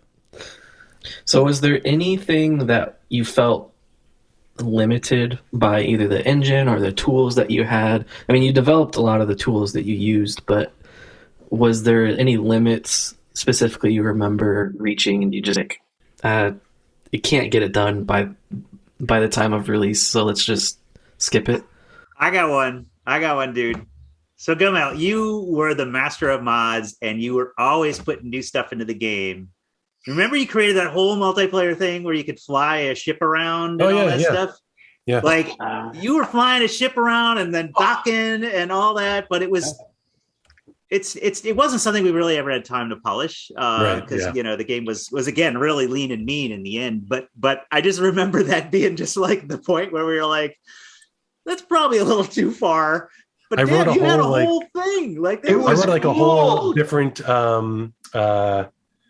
network package thing for that, because when you're in a ship, you didn't need to send as much stuff over as you would for a normal player. So I had wrote a vehicle client state that would get passed over the network instead and stuff. And it was still needed a whole new set of variables that were vehicle specific that we didn't normally want to send. So we just made a whole new packet. Yeah. I'd forgotten about that. I had 100% dropped out of my head. That was awesome. I do remember being like, oh, we can't swing it. Yeah. You'd die, you'd respawn, you'd be like, I'm going to take a bomber this time. Or we did eventually release it as a mod, but it it did get released. I didn't know that. After Jedi Academy. Was Aurelio and Majernik, were they working on that? Majernik made the map, and I think Rich Whitehouse, Majernik, and I worked on a few different mods. Like another one was a melee mod where there were no lightsabers; it was all like melee weapons, and it was super dismembering. But that was an unofficial mod. Didn't it have blood too? Oh yeah, there was blood splatter, blood decals. It was. I remember that. And actually, I was inspired by someone had made. I think this guy ended up working at Respawn. I think he's still there. Had made a Gladiator mod for Jedi Outcast, and it was amazing. Like it was like a total conversion. You walk out, and you're a Roman gladiator. You've got your gladius, and you walk into the arena, and like rose petals are falling and stuff, and slowed down the combat a little bit, but it was still just as deadly. Dismemberment was turned on, and I don't know how they hacked that into the game. But it was awesome. It felt like a totally different game. It was amazing. That was the inspiration for doing a. I remember Luke losing a hand. I'm pretty sure that was in a movie. So. Okay, so you guys keep referencing the dismemberment thing. Is that something that LucasArts made you disable? I don't think it was LucasArts. I think it was. Was it our rating? Were we trying for teen at the time? It was. I think it's the ESRB. Like, we couldn't have decapitations. We couldn't have people get cut in half. We could do it to droids. Like you could cut anything you wanted off a droid. Mm-hmm. And we have probability tables that were set that we could lower it. But the issue was made that in a movie it might happen once, but in a game it could happen infinitely, over and over again. So decapitations were out and limbs were left at a 0.25% chance or something. Yeah. So I lowered the probability for the head, but that was still too much. So I think at one point we just had to set it to 0 for the heads. The rating, but it could still happen on the hand. It still happen occasionally on like up here at the arm, I think. Yeah. Had we not been teen rated, I'm wondering. And also, I'll be honest, like LucasArts was very much right. This is a story for everyone, and we're not about gratuitous violence. And it felt really gratuitous when Mike turned it on and every body part was flying everywhere. So that was the debug mode for me to test the feature. Sure, but you with your Wolverine claw lightsabers, right? And all the different lightsabers. Yeah, that's right. I had the Wolverine claw lightsabers where there are 3 of them come out of your thing. You're just like, chopping everything off. Hey man, there's a mod out there for that. Yep. All the stuff. Yeah, everyone that plays on PC now, like, you gotta turn on dismemberment. If you don't, you're missing out. I mean, it's just more fun that way. We made that game when Phantom Menace had just come out. I think before we released the game, and like Darth Maul gets cut in half. And we're like, you see, and they're like, yeah, but only happens once or twice. And then then like later, like they're chopping. What's Episode 3? Anakin chops off both of Count Dooku's hands and then his head, and we're like, yeah. Well, let's be fair. We're leaving Anakin with no legs. Yeah, and Anakin gets like arms, both legs, and burnt to a crisp. Like, holy, it was pretty dark. It was a turn to dark corner there. Yeah, I mean, it would make sense. You're playing as a Jedi. He's not gonna be dismembering everybody. Yeah. Cutting off heads, but it's his choice. but I mean, from a story perspective too, like Kyle was kind of a gray Jedi.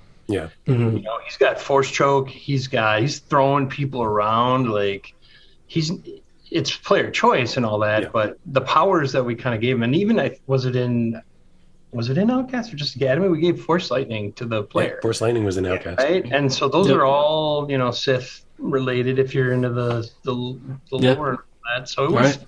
like kind of like Gummut mentioned earlier at the end of Jedi, where you could choose Dark Light.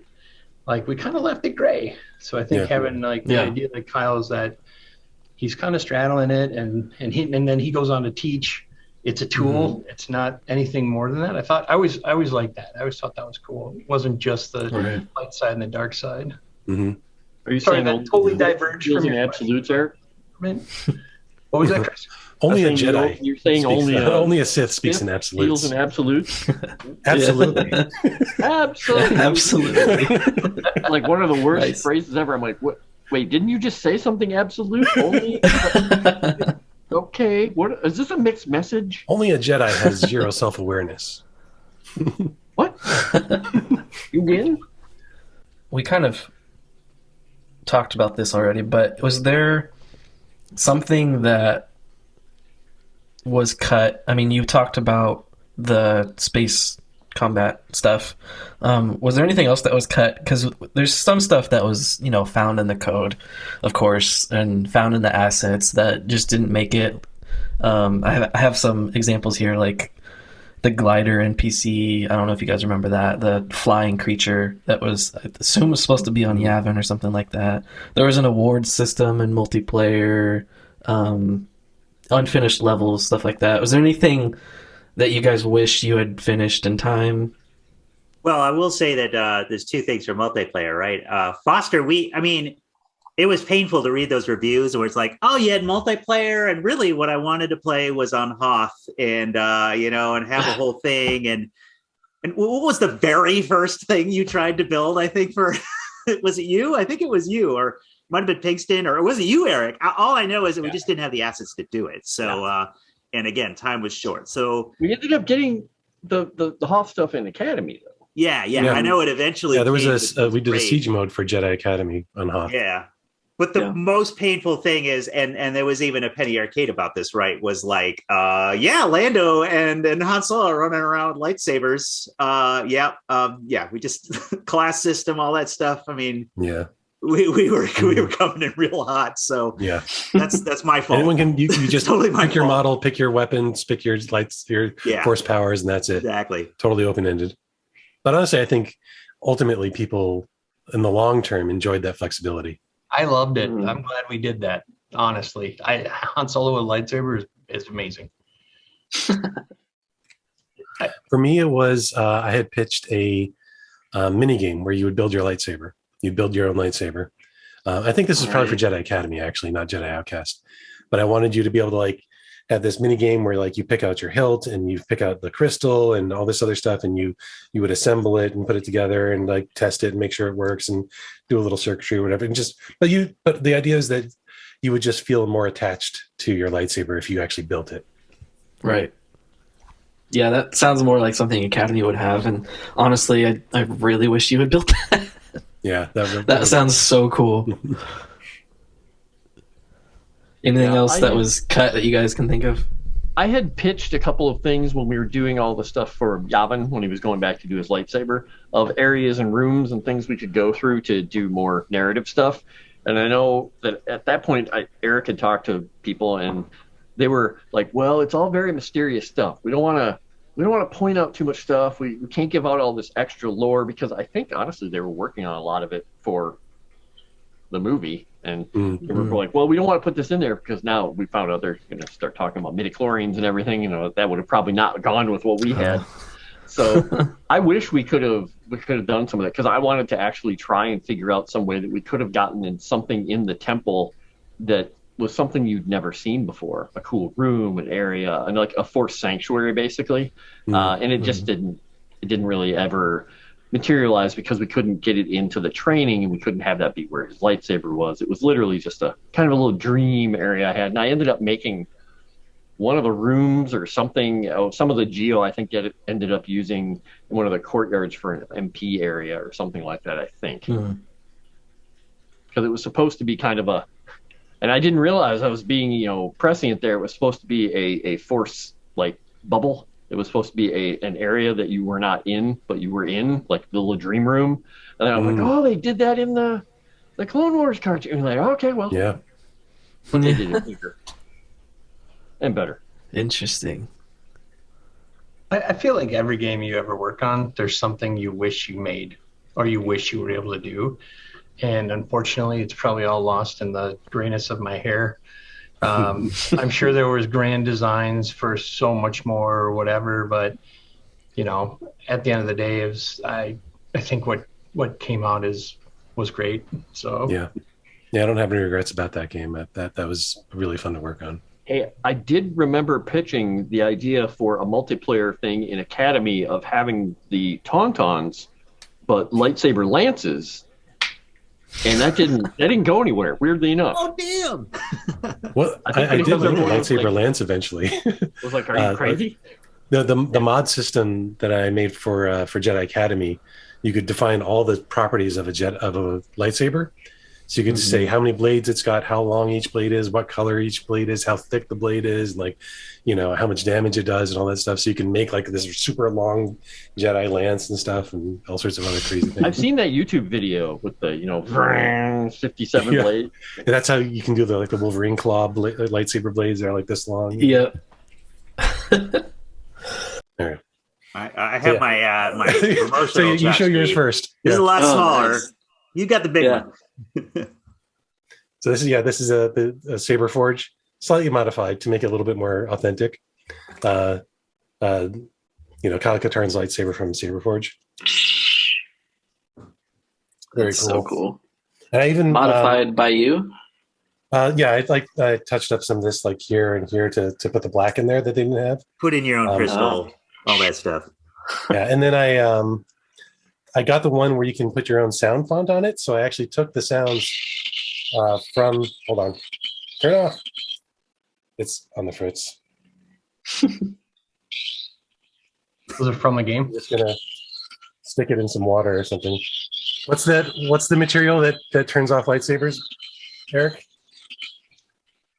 Oh yeah. Oh my gosh. Oh, I'm thinking this similarly, but those were creatures. The dark armor was made out of it. Brad knows. Cortosis. Thank you. Yes. Dropped out of my head. It's starts with a C, right? It's not carbonite. It's You just hit it. Cortosis. Yeah, you Yep. decided. Cortosis. Yep. You probably can't hear him over that lightsaber. Just saying. sorry, having trouble with my saber. Okay, hey Mike, do that pose again where you brought the lightsaber up over your head because you did the same pose here. Is that the Conan pose? Yes. Oh, 'Cause yeah. now I'm going to share my screen with you really quickly. If There's I your have, thumbnail. oh, you have it disabled. Oh, I can't. Oh, Here, I'll give you. because I'll I give just you went through my permission. old photos It's a good thumbnail. and There's I no found- glasses in Star Wars. Yeah. There you go. I don't know how to give you permission here. I think it's if you click on down on the bottom, it's like on. I'm gonna burn out my screen camera. share. You Burn can out my click on eyes. allow. It's probably set to Oh, only yep. post. Got it. All right. So here, this is Gummelt from I don't remember what year this is. At the office, he has that pose in his mind. I think.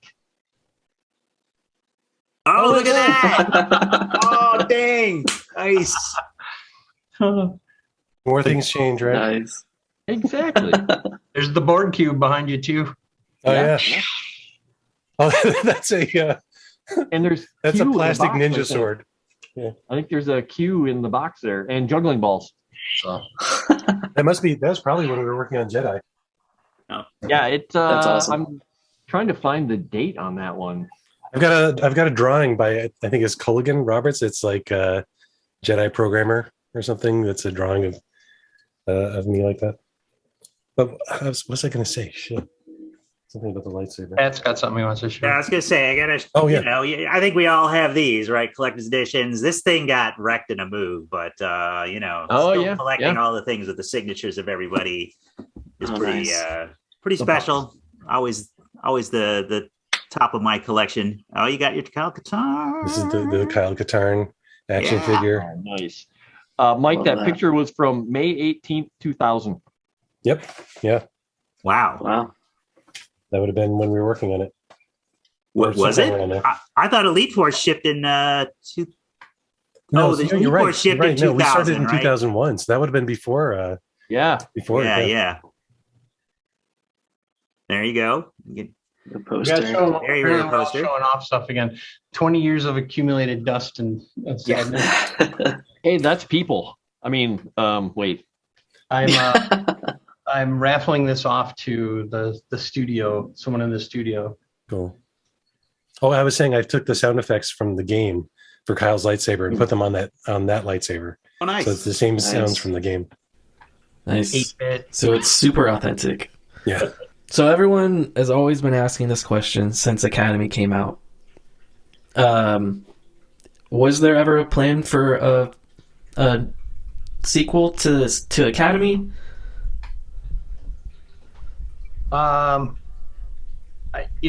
It's I think everybody I can't speak for everybody. I think people would love to have worked on a sequel to Academy. Like I said, Star Wars in general is a lot of passion behind it, and a lot of people that really loved it at Raven, and I would still love to do something else in the Star Wars universe. Of course, for me, being an old geezer now, like I still live in the 4, 5, 6 era, maybe a little post 6. So I'd love to do something within that time frame. But yeah, I think we got those 2 games done, and both of those were 10 months, and then was it 13 months for? Yeah, 13 months for Academy. And so I think the goal had always been like, if we do another one, it'd be awesome and actually have more time and to do more. But at the same time, like we just needed to go to the next thing, work on the next things. We always have had, I think Mike mentioned earlier too, Brian has always driven to find like cool things for us to work on and to build into and stuff like that. And so long and short is, I know the team, I know the people would have loved to have done another one, but it was just never in the cards. Yeah. I wanted to do another Elite Force, but we ended up doing Jedi instead. So I can't complain. Yeah. Well, we had a whole document written up for that one too. We started For what? pitching a whole bunch of stuff, and then we For were like, Elite "Oh, Force well, 2? we're doing this." Yeah. Yeah.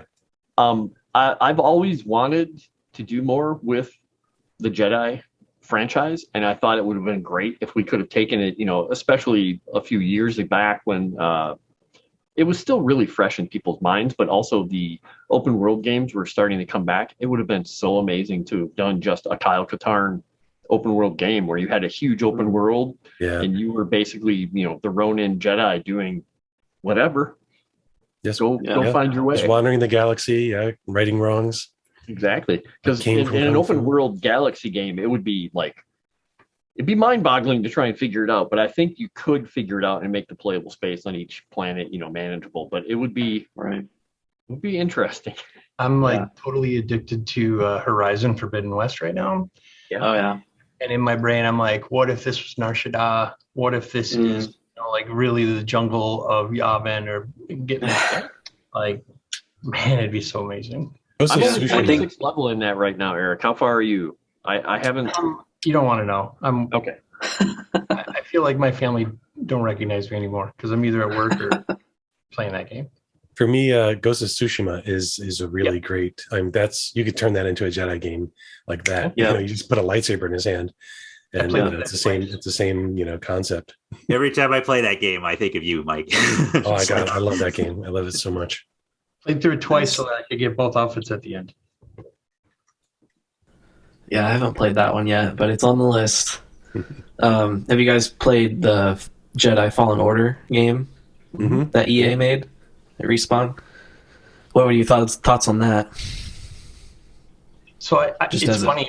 I started it, and it's one I need to go back to. I'm a Okay. bad man. I actually finished that. Because it came out, and then things happened at that time, and I just have not gone back.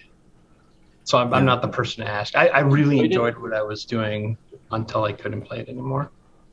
Yeah, I enjoyed it. I didn't think the story was the most compelling thing I've ever played in my life, but it was fun. and it was a good Right. character, and he had a good sidekick, and they had some fun moments with certain people appearing all of a sudden All right. from the canon universe who are scary, and you don't want to. Yeah, I It's mean like that was the best happening. part. Those were fun. That was good Yeah. stuff. Um, it felt a little more to me. It felt a little.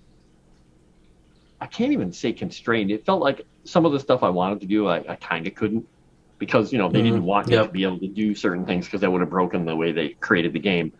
So Yeah. when I'm playing a Jedi, I kind of want to just be able to do all the crazy things, and I could do some of them, but not as many as I wanted. Yeah. It's great. Yeah, that's the thing is like you guys kind of created the pinnacle of what people think is a Star Wars Jedi Knight game. Like you're playing as a Jedi, but it doesn't feel in Fallen Order. It doesn't feel like sometimes it feels like you're just waving around a little baton, And you guys created kind of what everyone I'm going to speak for everyone Okay. in the world, I think. Just from my observations, on Reddit, and, I run like the biggest Jedi Knight fan site. So everyone considers, Jedi Outcast, Jedi Academy is like the pinnacle of lightsaber combat, of what it feels like to play as a Jedi. And do you think that Fallen Order and what they're doing at Respawn is, are they trying to one up that, or do you think they're just trying to kind of do their own thing? I would say, like, I enjoyed Fallen Order. I thought, like you said, good characters, interesting. The story was pretty good. I felt like they created a really interesting world. It was visually really well done. My problem with it was, and like it wasn't a bad game at all. I felt like it was a little too heavily influenced by Dark Souls, right? In terms of like the combat, like, do I really have to like parry and riposte a giant rat? I've got a lightsaber. You shouldn't be able to block my lightsaber with its face. If it blocks my lightsaber with its face, it gets its face cut in half, doesn't it? Like, like I'm not like, parry riposte, like, and so like, I felt like they were trying a little too hard to kind of mimic that play style, but with a lightsaber that felt weird to me. I would have liked to have had, I thought the Jedi versus Jedi, the lightsaber battles that they had were pretty good. I really liked that. I would have liked to have seen some more of that. But just like Force Unleashed before it, where, it was so heavily influenced by God of War that the lightsaber combat felt like you were just Kratos with a lightsaber. And it was, you're like hitting guys, you're hitting stormtroopers 5 or 6 times with the lightsaber. Just didn't feel right to me. Right. Well, the so lightsabers I'd say, felt too heavy. They felt like they had yeah, weight. it felt like it had a lot of weight to it. And you're It's like, like, going like this, no, it's like this with it, right? Yeah. It's a hilt with no weight. It's just woo, I'm done. Right. Yeah, and like, granted, people in the different movies fought with different styles, right? Obi-Wan and Darth Vader in the first movies, had a heavier kind of style. Luke had a little bit of a lighter style, and then by the time you get to the prequels, they're like doing backflips and jumping through the air and very acrobatic, which is why we had multiple lightsaber styles in Jedi Outcasts to kind of reflect those different styles of fighting. But I felt like if I have a complaint about those games, because they're both great games, but if I have a complaint about them is that they're too heavily influenced by melee combat of other games rather than trying to be Star Wars, be what melee combat would be if you took Star Wars and turned it into a melee game. Right. Not that I'm saying that I could do better, but I'm just saying like that when I played it, those are the things I felt like, oh man, I wish they'd just, done something a little bit more free or different. Yeah. And we talked about this before, right? In terms of the freedom and the ability to experiment we had. But I feel as games have progressed, right? The more detail you get into them, the more constrained you tend to be, and the ability to just cut loose with a game's set of abilities and have all that freedom is way to be able to do that at the quality level of a typical game is a lot harder. So I feel like games are just inherently more constrained unless there's like 1,000 people working on it, like a GTA or something like that. So exactly. It's tough to kind of capture that sort of little moment in time that we had, partially because of that, right? Things look prettier, but that also comes with a lot of costs and time. And there's a lot more. Yep. You can't just, allow any interaction with any interaction because it won't line up. It won't look really cool. It's not cinematic. And even in Jedi Academy, we had started putting more of those kind of, you and the other and the enemy are locked together in a paired animation. And so we were kind of starting to go down that direction. And like after Jedi Academy came out, Prince of Persia: Sands of Time came out, and I was so jealous. I was like, oh my God, they took that idea of like paired animations and making it super, super cinematic, and they did it 1,000 times better. I was like, man, if I got to do another Jedi game, I want to do that, So I would have fallen into that trap too, right?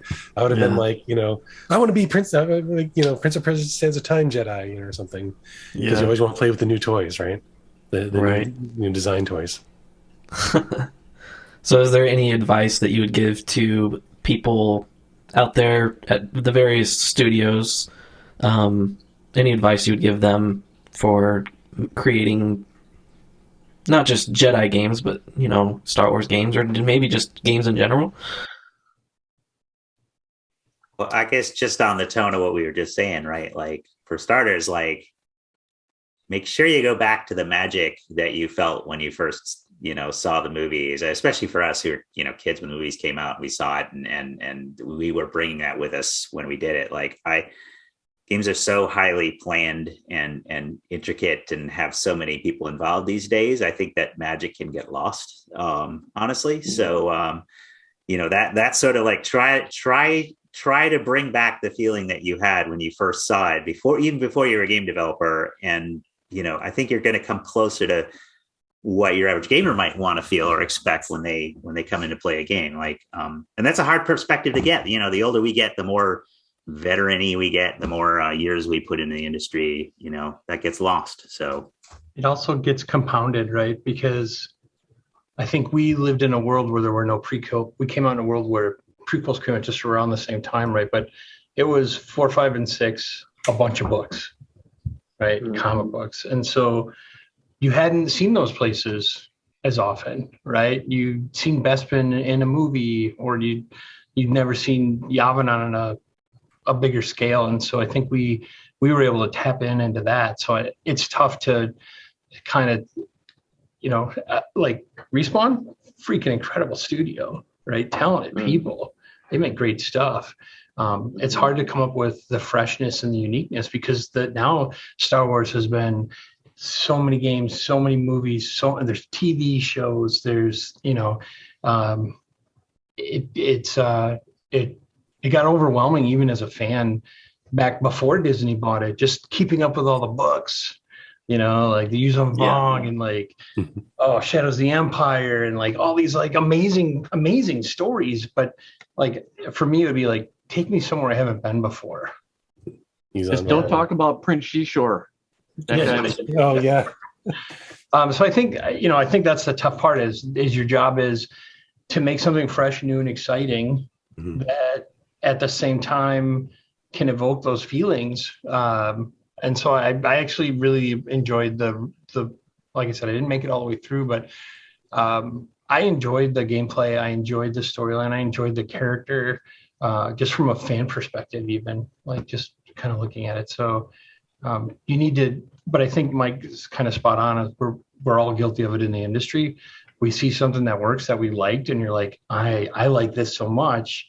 I'm going to base something on it. And then it turns out maybe feeling a little more copied, and you're not putting your own spin on it, and you're kind of building it off. So, and I guess that was a lot of words to say, make sure you have your own spin on things, right? Like keep it in your own. Well, in that, what you're talking about is that smaller field, the smaller group, even when the group got larger, one of the things we do today in games, it's difficult because the iterative time has gotten longer, and you have such a long time that you have to work on the stuff. Sometimes the turnaround of like, I'm making an idea, I'm putting it in, could be a couple of days before you get it to someone, or you're like, I need to noodle this. What we try and do, we're working on Warzone a lot right now in the group that I'm in. We try and get that stuff in front of other people as fast as possible. Like when Mike was working on the lightsabers and Pat was working on multiplayer and Eric was working on a story, it's like, I wrote this up last night. Look at it now. It's not like, well, I'm going to work on it, noodle it for a couple of days. We're like, no, get it in front of everybody get all the needles and everything out, and everybody stabs it and does whatever to it, quickly peel off the parts that don't work and get going. People get in this insulated little world, and it works against them, especially people I've talked to who mod right now remotely. They're like, oh, I'm working on this, and they work on it, and then people are like, what have you been doing? It's like, well, I went through 15 iterations, and people are like, yeah, we didn't see any of it. We didn't give you any feedback. Is get that stuff in front of people. Yeah, You get invested in your own ideas. The more time you put into it, the more you double down into what you think it is. Right? You're like, nope, I've spent 6 days on this. It has got to be the way we go. And then instead of being open and constructive, you become hardlined and you just like shut down other ideas. I think that's right. Yeah, and if you don't share it, then you've got to get everyone else to go through that same mental process you went through to get there. Exactly. That can be or you have difficult to try and lead them by the nose to get there, and then they're like, "Stop! Just get away from me! Leave me alone." It's like, my job's not like that. My job's awesome. It's perfect. Yeah, it's a very different world working on this stuff now than it was then, and it's difficult trying to explain to people. You know, you kind of have to have a thick skin often when you're presenting things early, as opposed to what we considered timely. Now it's like early because I didn't have enough time to do it for like a day and a half or whatever. It's like, I'm not trying to stress you out, but you know, your first iteration was probably a really good baseline to get an idea off of. Give it to us. Let's go. Yeah. Yeah, I'd say I'm not in any position to give any advice to anyone on how to make a Star Wars game. I haven't done one in 20 years, right? But I would say what worked for us was, and this is something Raven's always been great at, is understand the license and stay true to the license. Whenever you're making any decision, stay true to the license first. And I think that's why we did so well with Elite Force and with the Jedi games, and when we did Marvel. we did what's that? Marvel, Wolverine, Quake, Wolfenstein, and even Call of Duty. Like Raven has always been able to take the IP, understand what it is about it, stay true to that first, and then and then work within that framework when you add stuff, and try to innovate and be interesting in that space, but be true to the IP that you're working on. And then secondly, I would say be original as much as you can. Like you don't have to, not everything has to be original, right? You can't, you should take the good ideas. If there's good ideas out there, take them for sure. But I would say, I would point to something like Elden Ring right now is like, that's a very different kind of game that's got, love it or hate it. Personally, like I find, the Dark Souls games really like way too hard for me. I prefer more like, the games that make you feel awesome rather than like, to punish you, which is again, more old school, but you mean learn by dying? But I think the reason I think that game is getting so much praise is because it's so original. It feels so fresh. They're not trying to do what other people are doing in the industry necessarily. And sometimes that's good, sometimes that's bad, but at least it's original. It's refreshing. It doesn't feel like, yet the 5,000th, Ubisoft open world, kind of game. Right. So, right. So take what works and then add your own stuff and stay true to whatever IP you're working on. That's the advice I'd give. It's good advice. All right. So I just want to ask like what your current jobs are, like where you're at. I mean, you said where you were at the beginning, but what are you working on? You don't have to say what game, but more specifically what you're working on for the game that you're working on. Because I find that stuff interesting. So I'm at Raven, and I'm a creative director on Warzone, Call of Duty Warzone. Obviously, very multiplayer focused. Yes.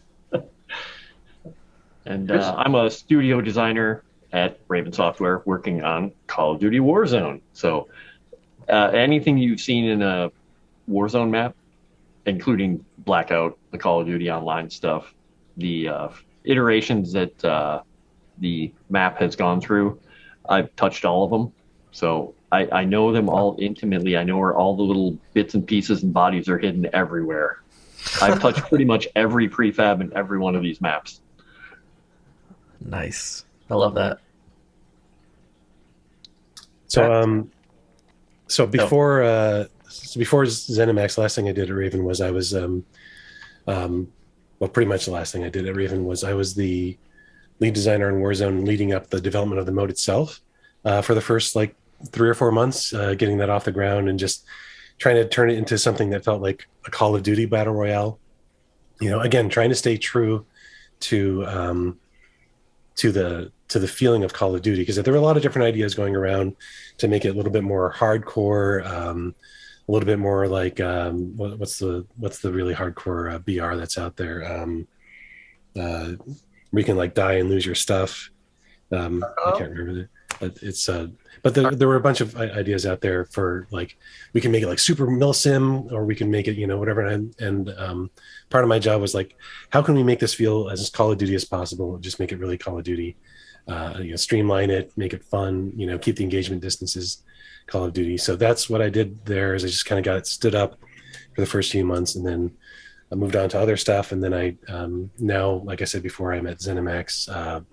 I'm a lead PvP designer on a new IP that will be out someday. So yeah, I'm lead designer at Harebrained Schemes, smaller developer, right? Back to kind of that, but a little more Raven numbers, frankly, from about that time, and working on a new IP. More in the tactical strategy space. I would say that I my last game at Raven was X-Men Legends, and so I kind of fell in love with RPGs and sort of that more group sort of gameplay, and so playing in this space has been really fun. So it's a good change of pace. I've been enjoying it. Good. Mike, you say you're at ZeniMax. Is that specifically the online studio, or is that like a different studio from those? It's ZeniMax Online Studios. They opened up a new studio here in Madison, and there's about 5 of us there now. Wow. Yep. So that I didn't know that about a year ago. Yep. They've got a few different satellite studios now. I think because with everyone working remotely, it makes more sense to have more remote locations. Right. Yeah, I'm a big Elder Scrolls fan. I play Elder Scrolls Online all the time, so I wasn't sure if that's where you're at. But yeah, that's that studio. Yep, for sure. Yeah, that's awesome. And big Warzone fan as well. So I love the work that you guys have done. I know it's a tough industry, and you guys are working your butts off, but it is appreciated, even though the loudest ones don't necessarily make it seem that way. I really appreciate hearing that. Thank you. Yeah, we got used to understanding there's a vocal minority a long time ago. Jedi Outcast was a good example. Yeah, yep, that's true. We'll never please anybody. If we get a 50-50 split on something, we're like, oh, we did it. We got it. We nailed it. Half the people hate it, half the people love it. It's perfect. If everybody loves it, we're like, oh, this is overbalanced. Yeah. Yeah, thanks for taking the time. I did not expect it to go this long, but I appreciate you guys sticking through it and answering my questions, and just being good people. It was fun to talk to you guys, and I appreciate all the work that you've done, on Jedi Knight, on games that you've worked on since then, on Warzone, everything. Pat, I'm not super familiar with the studio that you're at, but I'm definitely going to look them up. I'll be looking out for what you guys are putting out soon. So yeah, thanks for chatting with me. Yeah. Right. Thank you. It was good to see you all again too. Yes, I'm going to show you guys one picture as we leave here. This will meet Eric and probably Pat. This is from 1995. This is to the left is me sitting at my desk. So, oh yeah, is that Rick Johnson on the right? That is Tim. Oh, that's Kim on the right. That's Tim. Yeah. Tim Moore. Oh my gosh. Oh, Yeah, Tim. This yeah. was Tim there on the right. Okay, yeah, all right. That's Brian. Yeah, Raffel. I sat right. Yep, you were there, and then I was here. I think right. Here, I don't know. I can't draw on this thing, so whatever. This was my workspace. Yeah, and then I think I was right on the other side of you there. So you've got TIE Fighter on the table there. Yeah. Yep, we were below ground. Those were ground level windows there. This was early days. Across the street. Yeah. Right? Well, and this is Wow. I had the joystick here for playing X-Wing. TIE Uh-huh. Fighter. Yep. Is that Cyclones I see on the shelf there? Yep. Yeah. And Yeah. Heretic. Yep. Yep. That's Board awesome. over the window over there. Was Kevin in that little room at that point doing sound design? No, this was probably Victor Penman. Oh, okay. Yeah. Yeah. Because I was Kevin- trying to see, is this Reinhardt next to the window? That Is looks like who- Sumwalt. Oh, is it? Okay, I can't tell. Oh, yeah. So the person, so it's weird because it's like, this is where I sat. This is where Brian Pelletier sat, Yep. right? This is where Brian Raffel sat. Yep. Tim Moore, obviously Chris Foster. Yeah. Then there was another person that sat here and another person that sat here. That's how we jammed into this Yeah. little baby studio. Yeah. Oh wow. That's awesome. You know what's funny? The chipmunk outside the windows that Tim would always, I think, Chester. feed. Chester. Yep. Yeah, yeah. Chester the chipmunk. So you know who I'm working with right now? Chris Reinhardt, Ben Goki, I was surprised. Jim Sumwalt, and Ted Halstead. Brian Pelletier. Did I say that? Brian Pelletier? I'm working So with They're because like- Human Head became Roundhouse, bought by ZeniMax, and so like I see them on Slack and everything, and I talk to them and they work with them. It's pretty cool. It's a weird kind of full circle moment. That's as awesome. much as like as large as the industry is, it's a small industry. Yeah, Mhm.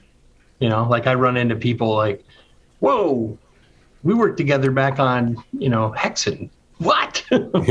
yeah, So, That's awesome. cool.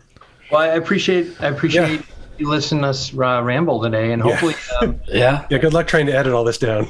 Yeah. I was hoping to get it done by, the end of today since today's Oh, the that's anniversary, but Hey. At least No, you did I'll the just- interview on the anniversary. yeah. I'll get a couple of hate messages about it, but it's fine. I'm used to it now. I'll send you this recording when it's done processing. Okay, yeah, I appreciate it. Maybe we'll have to do this next year for Academy. Jedi Academy. Next August, I think, is when that one turns 20. So, Cool. it's crazy. all right. All right, everybody. It's a pleasure All right. seeing you. Nice Thanks meeting a you. lot. All right. Seeing you all again. Thanks again. Easy. Thanks, Brad.